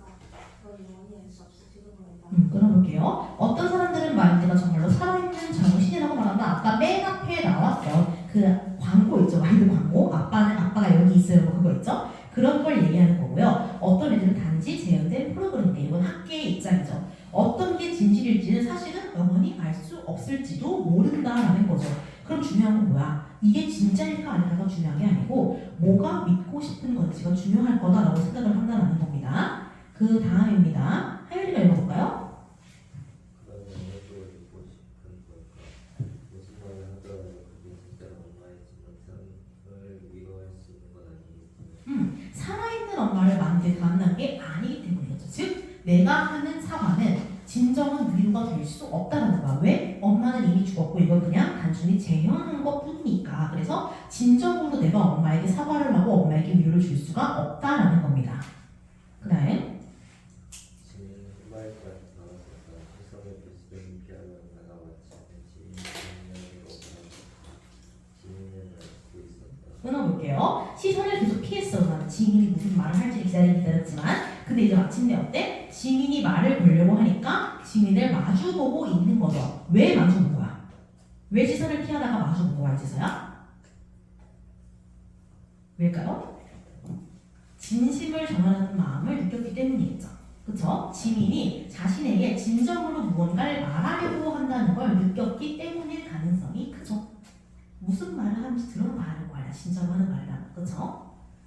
자, 그 다음입니다. 나경이가 읽어볼까요? 이제 단 한마디를 전하고 싶어서 그녀를 만나러 왔다. 엄마를 이해해요. 이게 뭐였어? 아까 나왔던 거지? 해야 할 말이 있었다에 해야 할 말이었죠. 아까 앞장에 나왔던 거죠? 엄마를 만나야 했다, 해야 할 말이 있었다. 그 부분에 나오는 부분이죠. 그럼 이 이해해요라는 말에 담긴 내용은 뭐예요?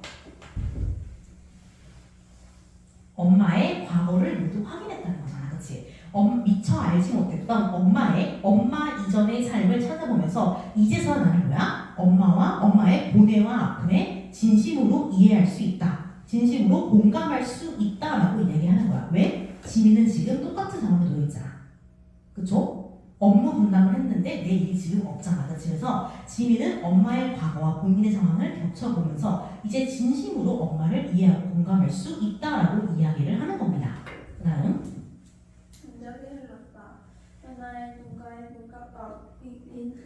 눈가에 물기가 고여 있었다. 그녀는 손을 내밀어 지민의 손끝을 잡았다. 화해를 하게 된 거죠. 그래서 갈등이 완전히 해소가 되는 모습입니다. 그래서 이해와 공감으로 인해서 엄마와 지민이 완전히 화해하게 됐다라는 걸 알 수 있는 부분이죠. 여기서는 지금 뭐가 안 중요해? 이 엄마가 진짜인지 아닌지는 이제 중요하지가 않은 거예요. 뭐가 중요해? 내가 진짜라고 믿는 게 중요한 거야. 그쵸? 그래서 아까 나왔던 어느 쪽을 믿고 싶은 걸까? 그리고 또 무엇이 중요한지는 모르겠다. 이 부분과 연결이 되는 거죠. 영원히 알 수 없을지도 모르겠다. 이 부분, 그쵸? 그래서 이 두 가지를 통해서 이제는 엄마와 지민이 완전한 화해에 이르렀고 갈등이 해소되었다라는 걸 알 수 있겠죠. 자, 여기까지 굉장히 오래 걸쳐다 있는데 어쩔 수 없어. 왜냐면 책은 굉장히 소리 길게 들어가요. 그래서 일단은 잠깐 쉬었다가 다시 한번 정리를 해볼게요. 한번 쭉 훑어보시면 다시 한번 쉬었다가 들어갈게요.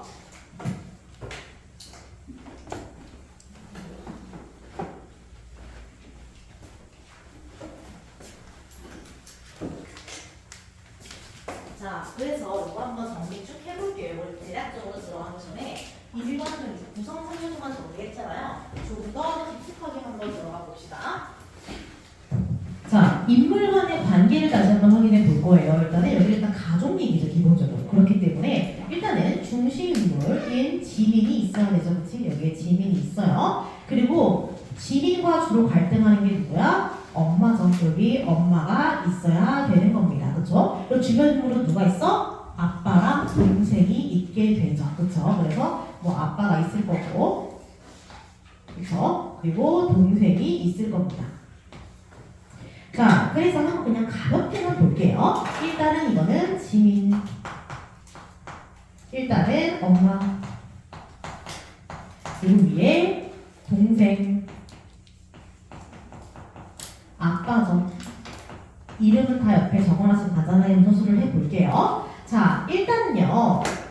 지민과 엄마의 갈등이 이 소설의 메인이고요. 그걸 해소해 나가는 과정이 결말로 나아가는 과정이죠. 그쵸? 그래서 지민과 엄마는 일단은 처음에는 어때? 어릴 때부터 쭉 갈등을 하게 되었던 거죠. 그치?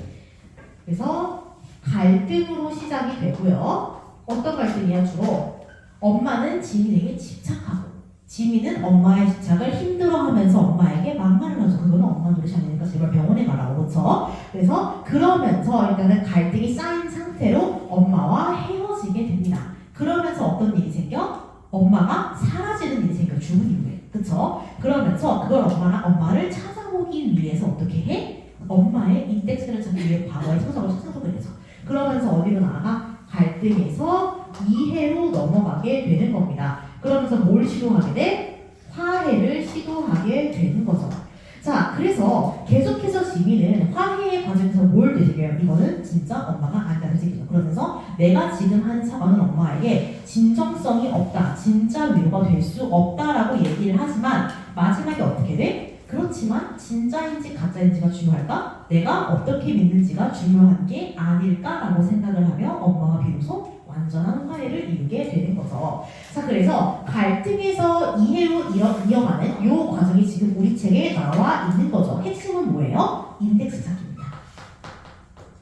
그렇죠? 그래서 내가 엄마의 인덱스를 찾으면서 엄마의 삶을 완전하게 이해를 하게 돼요. 왜? 나는 지금 엄마와 똑같이 어떤 상태? 임신을 하고 있는 상태니까. 그렇지? 그래서 얘도 아이가 있는 상태인데 이상하게 아이한테 애착이 안 가. 이건 내가 엄마와 어떤 관련이 있는 게 아닐까 싶게 되는 거죠. 그렇죠? 그래서 이 상황에서 엄마에 대해서 완전히 이해하고 공감하게 되면서 화해로 나아가는 이야기다라고 봐야겠죠. 그 과정에서 누구를 만나? 동생이랑 아빠를 만나게 돼. 동생은 어때요? 동생은 엄마에게 감정이 있어 없어? 아예 원망, 분노 이런 것도 없어. 왜? 그냥 무관심하니까. 그렇지? 동생은 엄마에게 그냥 무관심이야.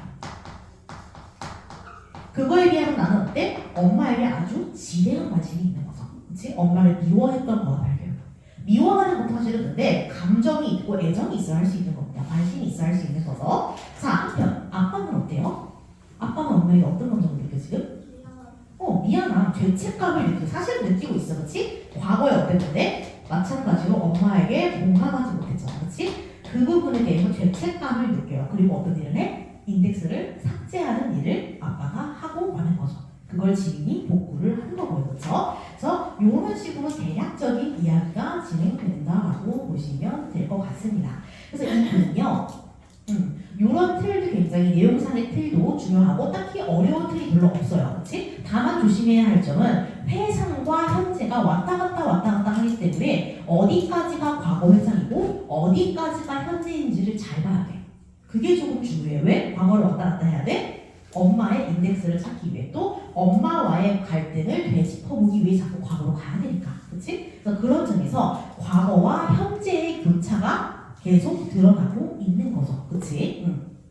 자, 그리고요. 지민은요, 또 뭐예요? 이 글의 서술자야 아니야? 서술자야 아니야, 그래서. 지민이 이 글의 서술자가 되면 1인칭이라잖아. 그치? 지민은 서술자가 아니에요. 서술자는 아예 작품 밖에 이렇게 존재를 하는 거예요. 서술자가 누구를 바라봐? 지민만 계속 바라보고 있어. 초점입니다. 그쵸? 서술자의 경우 누구나 알아? 지민의 내면만 알고 있습니다. 그쵸? 서술자는 그래서 계속해서 모든 걸 알고 있는 서술자에도 불구하고 지민을 중심으로 이야기를 전개해야 되죠. 그럼 다른 인물들은 지민의 시선에서 계속 바라보는 거야. 그치? 그래서 지민의 시선을 통해서 우리는 다른 사람들의 내면을 짐작할 수 있는 거야. 그래서 종종 이런 말 나오잖아. 알 수 없었다. 아빠의 표정을 읽을 수 없었다. 이런 말 계속 나오잖아요. 그치? 그래서 서술자가 전지적임에도 불구하고 이들의 심리를 완벽하게 알 수 없는 이유는 뭐다? 얘가 초점 인물이기 때문에 그렇다. 얘한테만 초점이 들어가고 있다. 썼네요. 이미 들어가고 있다라고 봐야겠죠. 이미 써서 안 쓴 거야.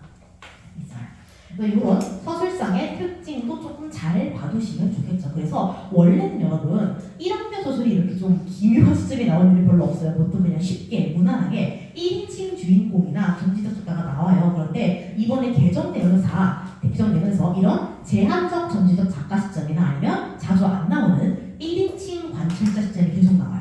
그만큼 좀 뭔가 시점 부분에서 중요한 부분들이 많이 생겼다라는 걸 알 수 있겠죠. 자, 그럼 이제 나머지 한번 채워볼게요. 우리가 글을 전반적으로 읽어봤는데 문체가 어때요? 장황한가요? 이해하기 어렵나요? 전혀 아니죠. 굉장히 깔끔하고 속도감이 있어요. 그렇죠? 그래서 이 작가 자체의 특징이에요. 문장 독살이 굉장히 짧아요.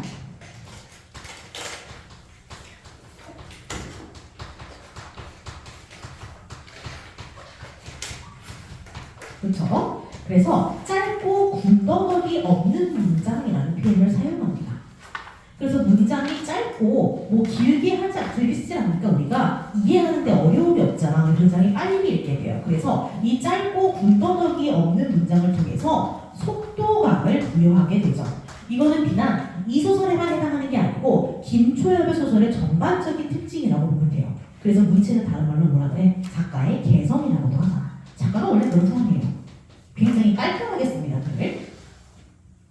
심플하죠, 전반적으로 문장이. 그래서 좀 이해하기가 빠르고 속도감이 있다라고 봐야 합니다. 그렇죠? 자, 그리고요. 이 소설은요. 주제가 뭔 것 같아? 주제는 보통 사건, 갈등의 고조와 해소에서 들어가요. 뭔 것 같아? 중요한 포인트가 뭐예요, 작품에서는? 작가가 하고 싶은 말 뭐예요?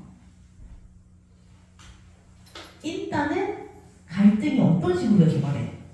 엄마의 삶을 이해하고 공감함으로써 해소가 되죠. 근데 그 엄마의 삶이 어땠다는 걸 깨닫고 나서 이해하게 되는 거야. 세상과 단절되었다. 그치? 그래서 이 작품의 주제는요. 세상과 단절되었던 엄마의 삶에 대한 이해와 공감이에요.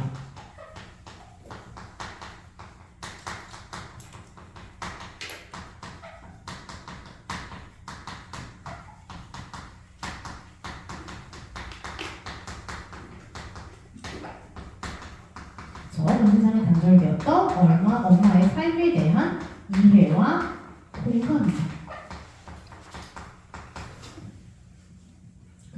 그렇게 갈등이 해소가 되고 있으니까요. 자, 그래서요, 이 조선은 기본적으로 어때요? SF성이잖아, 그치? 그렇기 때문에 굉장히 과학적이라고 성격을 제시를 또 해볼 수가 있어요. 그래서 이 조선은 기본적으로 SF로 굉장히 미래에 대해서 많이 얘기하고 있고 전문 용어도 많이 나와요. 뭐 시네드 스캐닝 같은 거지? 그래서 과학적이라는 특징을 가질 수 있습니다. 당연하죠. SF니까, 그쵸? 그리고 한편으로는 어떠냐면요, 사회 비판적이에요.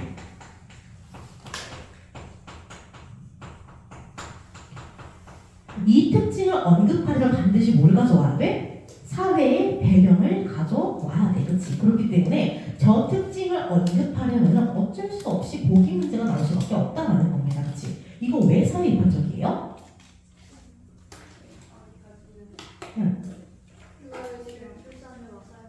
그래서 여기 지금 엄마와 지민의 그런 갈등 관계를 통해서 여성의 출산휴가로 인한 경력 단절되는 얘기를 하고 있죠. 그렇기 때문에 사회 비판적이라고 봐야 되는 겁니다. 그래서 이게 문제가 나오려면은 신문 기사 같은 거 같이 나와요. 경력 단절에 관련된. 보통 그게 약간 1학년의 스탠다드 기법이긴 해요. 그렇죠? 아니면 보기로 간단하게 언급하거나 그렇게 해서 같이 좀 어렵게 될 수도 있다는 겁니다. 그렇죠? 자, 그래서 요거는 일단은 과학적이라는 거, 사회편적이라는 거, 그리고 제한적, 전지적, 작가, 시점이라는 거 이런 것들, 그리고 과학소설, SF라는 거, 요 정도를 가지고 좀 이해를 하시면은 일단은 좀 중요한 포인트들은 잡고 들어가는 거라고 보시면 될 것 같습니다.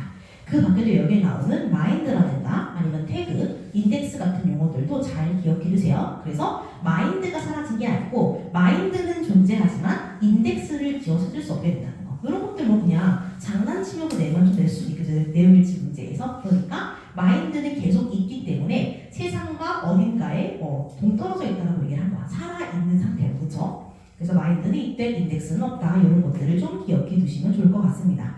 자, 뒤에 이어가지고요. 바로 넘겨서 간단하게 감상일지와 학습 활동을 좀 채워볼 겁니다.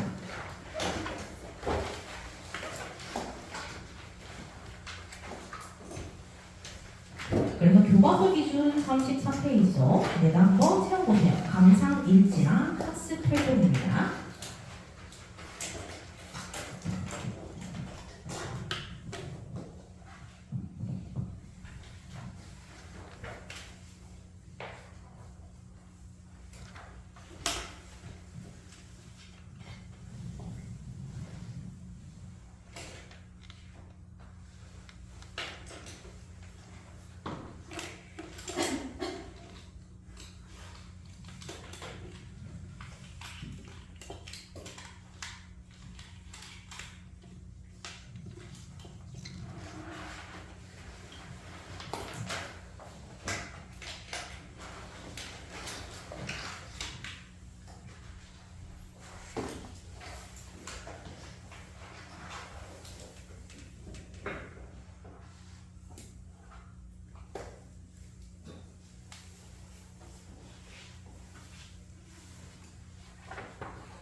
활동 4까지 보시면 돼요. 4번까지 다 보시면 돼요. 중요한 문제 많고 또 여러분들이 그래서 시험 범위를 그냥 생각보다 명확하게 줘가지고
같이 볼게요. 13번이에요.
자, 같이 볼까요? 내가 쓰는 감사일지부터 같이 볼게요. 송현욱 부분입니다. 안에 인덱스를 지우며 써야겠죠? 마인드가 아니고 인덱스예요. 일단 책을 만드는 일을 잘하는 김은하정 엄마고요. 송지민 엄마의 마인드 분실 사건. 인덱스가 지워져서 마인드가 분실된 거야. 존재는 하지만 이게 관내 분실이죠. 있지만 없는 상태. 자, 그다음에 뭐 감동적인 장면을 스스로 생각해 보시면 되고요. 학습 활동으로 넘어갈게요. 엄마와 지민이 갈등하는 원인. 일단 엄마는 뭐야? 산후 우울증으로 인해서 지민을 주착하고 통제하죠. 그리고 지민은 엄마를 이해하지 못하죠. 이게 갈등의 원인이었습니다. 자, 화해 과정 한번 볼게요. 일단은 뭐야? 임신으로 인한 불안감 때문에 마인드를 찾으러 가. 근데 갑자기 어때? 엄마의 마인드를 찾을 수가 없대. 있긴 있는데 볼 수가 없대. 그게 관내 분실이죠. 자, 그래서 뭘 해요? 엄마의 마인드를 찾기 위해 엄마의 유품을 찾아봐. 그러면서 세상과 단절된 엄마의 삶을 이해하게 되죠. 그렇죠? 그래서 마침내 엄마와 화해하게 되는 결말인 거죠. 그렇죠? 그래서 분실된 엄마의 마인드를 찾기 위해 엄마의 유품을 살펴보면서 세상과 단절된 채 살았던 엄마의 삶을 이해하게 된다. 그리고 그래서 분실된 건 마인드, 삭제된 건 인덱스입니다. 알겠습니다. 자, 도서관 특징 한번 볼게요. 소설 속에는 뭐예요? 추모 공간이죠. 그렇죠? 추모 공간. 그래서 사건적이에요. 공간적 배경 도서관은 어때요? 마인드 분실 사건이 발생하는 장소고, 그리고 엄마와 지민이 화해할 수 있는 장소죠. 거기서 모든 게 이루어지니까 마인드 접속기가 거기에 있어서, 그렇죠? 그래서 도서관은 추모 공간이고 마인드 접속기가 있는 곳이죠. 그리고 전개에는 화해를 할 수 있는 곳, 분실 사건이 발생하는 곳이라고 보시면 되겠죠. 자, 그 다음 3번입니다. 3번 보기 한번 볼게요. 잘 보세요. 이 소설에서 서술자는 사건을 전체적으로 자유롭게 서술하면서도 지민의 관점에서 내면을 드러내고 사건을 해석하고 있다. 이게 제한적, 전지적 작가 시점이죠. 자, 이를 통해 지민의 생각과 감정은 잘 드러내는 반면 다른 인물에 대해서는 지민이 관찰한 행동을 묘사하거나 그 인물의 말을 대사로 보여주고 있대. 즉, 지민에게만 초점을 맞춰 서술하고 있다라는 거겠죠. 자, 그래서 이야기가 진행된 전체적인 배경이나 지민의 주변 상황을 자유롭게 전달해요. 그렇지? 전달 자체는 자유롭게 하는 동시에 어때? 독자는 지민의 감정 변화에 몰입하게 하는 거야. 왜냐하면 초점을 맞춰서 걔만 볼 수밖에 없는 거죠. 그래서 인물의 내면 심리를 깊게 이해할 수 있도록 하기 위한 거죠. 그렇죠? 그래서 뭐 이야기의 배경이나 주변 상황은 자유롭게 전달하되, 그렇죠? 그리고 독자가 지민의 감정 변화에 몰입해서 내면 심리를 깊게 이해할 수 있도록 하기 위해서죠. 두 마리의 토끼를 까치하는 거죠. 그렇지? 상황 같은 건 다 자유롭게 서술하되 심리만큼은 이해한테 집중하게 하는 거다 라고 보시면 됩니다. 자, 그 다음 4번입니다. 이거 갈래의 특성이랑 엮어서 있는 거야. 갈래는 과학소설이죠. SF소설. 자, 한번 볼게요. 자, 재현이가 첫 문단 읽어볼까요? 최근 들어 과학소설을 주목받고 있다. 과거에 비해 기존의 과학소설을 읽고 독자들의 과학에 받고 있는 거니까 과학소설 전문 출판사의 한 편집자는 과학소설의 생애를 실제로 살고 있기 때문이라고 진단했다. 자, 끊어볼게요. 과학소설에 주목받는 이유는 뭐예요? 과학소설의 세계를 실제로 살고 있기 때문이겠죠. 자, 계속 읽어볼까요? 미국에서 과학소설이 부흥하는 시기도 우리선이 다음에 다니는 이유로 이와 겹친다. 인간의 경우에도 멋진 것입니다. 2003년에 한 바둑기사와 인공지능이 펼친 바둑 대결을 지켜보는 대중이 큰 충격을 받는 이유로 과학소설이 주목받기 시작했다. 자, 끊어볼게요. 우리나라도 이러한 시기가 그런 과학기술이 크게 발달해서 충격을 준 시기와 겹친다라는 겁니다. 그 다음부터 서성이가 읽어볼까요? 감염병이 세계적으로 유행했던 시대 상황과 무관하지 않다. 모두 마스크를 쓰고 다니거나 통신 장비를 활용하여 사람들의 위치를 추적하는 상황들은 과학소설에서 보다 젊은 일이다. 그런데 이를 현실에서 직접 경험하다 보면 과학소설에 관심이 커진 것이다. 그래서 앞에 나왔던 과학소설의 세계를 실제로 살고 있기 때문이 곧 이 마지막 문장과 같은 말이죠. 현실에서 직접 경험하다 보니 과학소설에 관심이 커진다. 그런 거죠. 계속 읽어볼까요? 과학소설은 과학기술이 인간과 사회에 미치는 영향을 이야기로 보여준다는 점에서 과학기술의 발전과 운명을 같이 한다.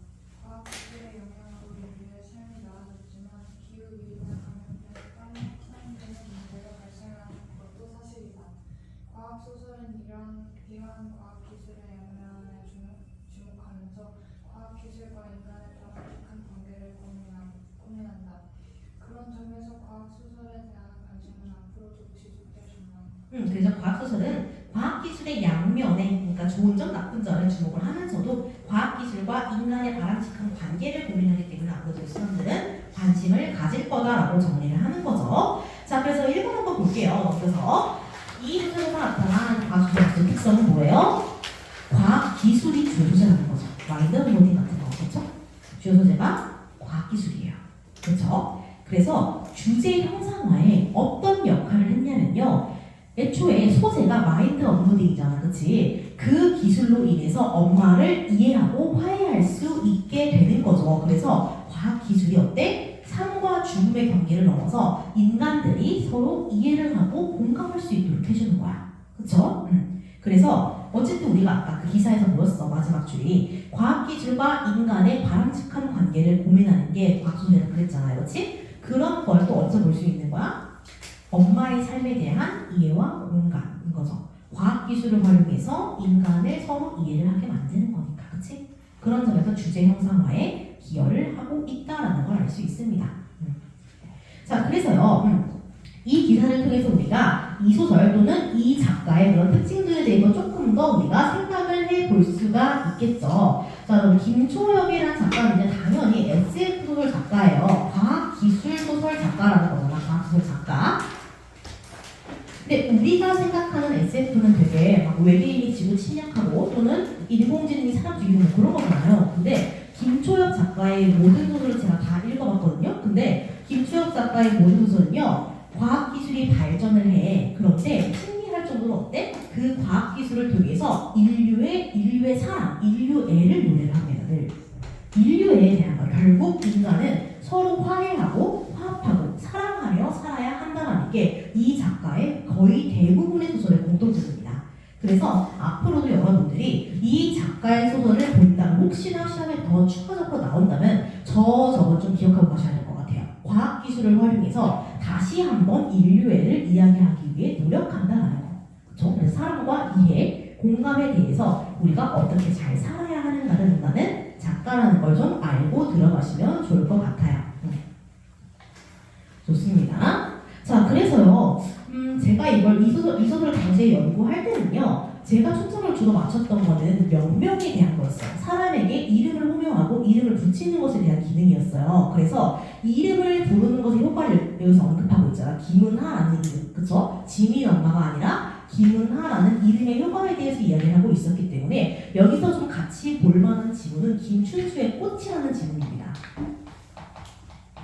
이것도 우리가 누군가의 이름을 부르는 행위, 사람에게 이름을 붙여서 명명하는 행위가 그 사람을 의미 있는 존재로 만든다라는 주제를 가지고 전개하는 작품이에요. 그래서 그래서 이 행위와 관련해서 혹시나 연계가 될 수 있어서 또 말씀을 드리고 있습니다. 자, 그리고 또 추가적으로 봐두면 좋을 것 같은 게, 뭐 여기 여러분들 원래 학교에서는 시험 문제 다 꺼낸다 그러잖아, 시험 범위에. 그래서 뭐 다른 작품들도 나와 있기는 한데요. 그래도 좀 현실적으로 좀 얘기를 해보자면요. 마지막에 엄마와 지민이 손을 잡으면서 화해를 하죠. 그래서 악수를 통한 화해를 좀 다루고 있는 작품이 또 윤동주의 쉽게 쓰여진 시.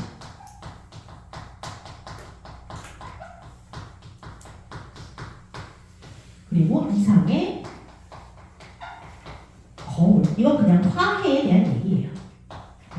그래서 우리가 지금 이 작품 같은 경우에는요, 외적 갈등, 그러니까 인물과 인물 간의 갈등이었잖아. 엄마와 나와 외부 인물 간의 갈등이었잖아요. 그래서 그 외부 인물 간의 갈등이 해소되는 게 악수로 표현이 된 거죠. 근데 여기 같은 경우에는 어떠냐면요, 나와 나야, 내적 갈등이에요. 그래서 그런 정도 차이가 있음과 동시에 또 악수를 통한 화해라는 공통점이 있기 때문에 좀 봐두시면 좋을 것 같습니다. 그래서 이거는 명명, 호명의 점이고요. 이건 이제 그런 부분.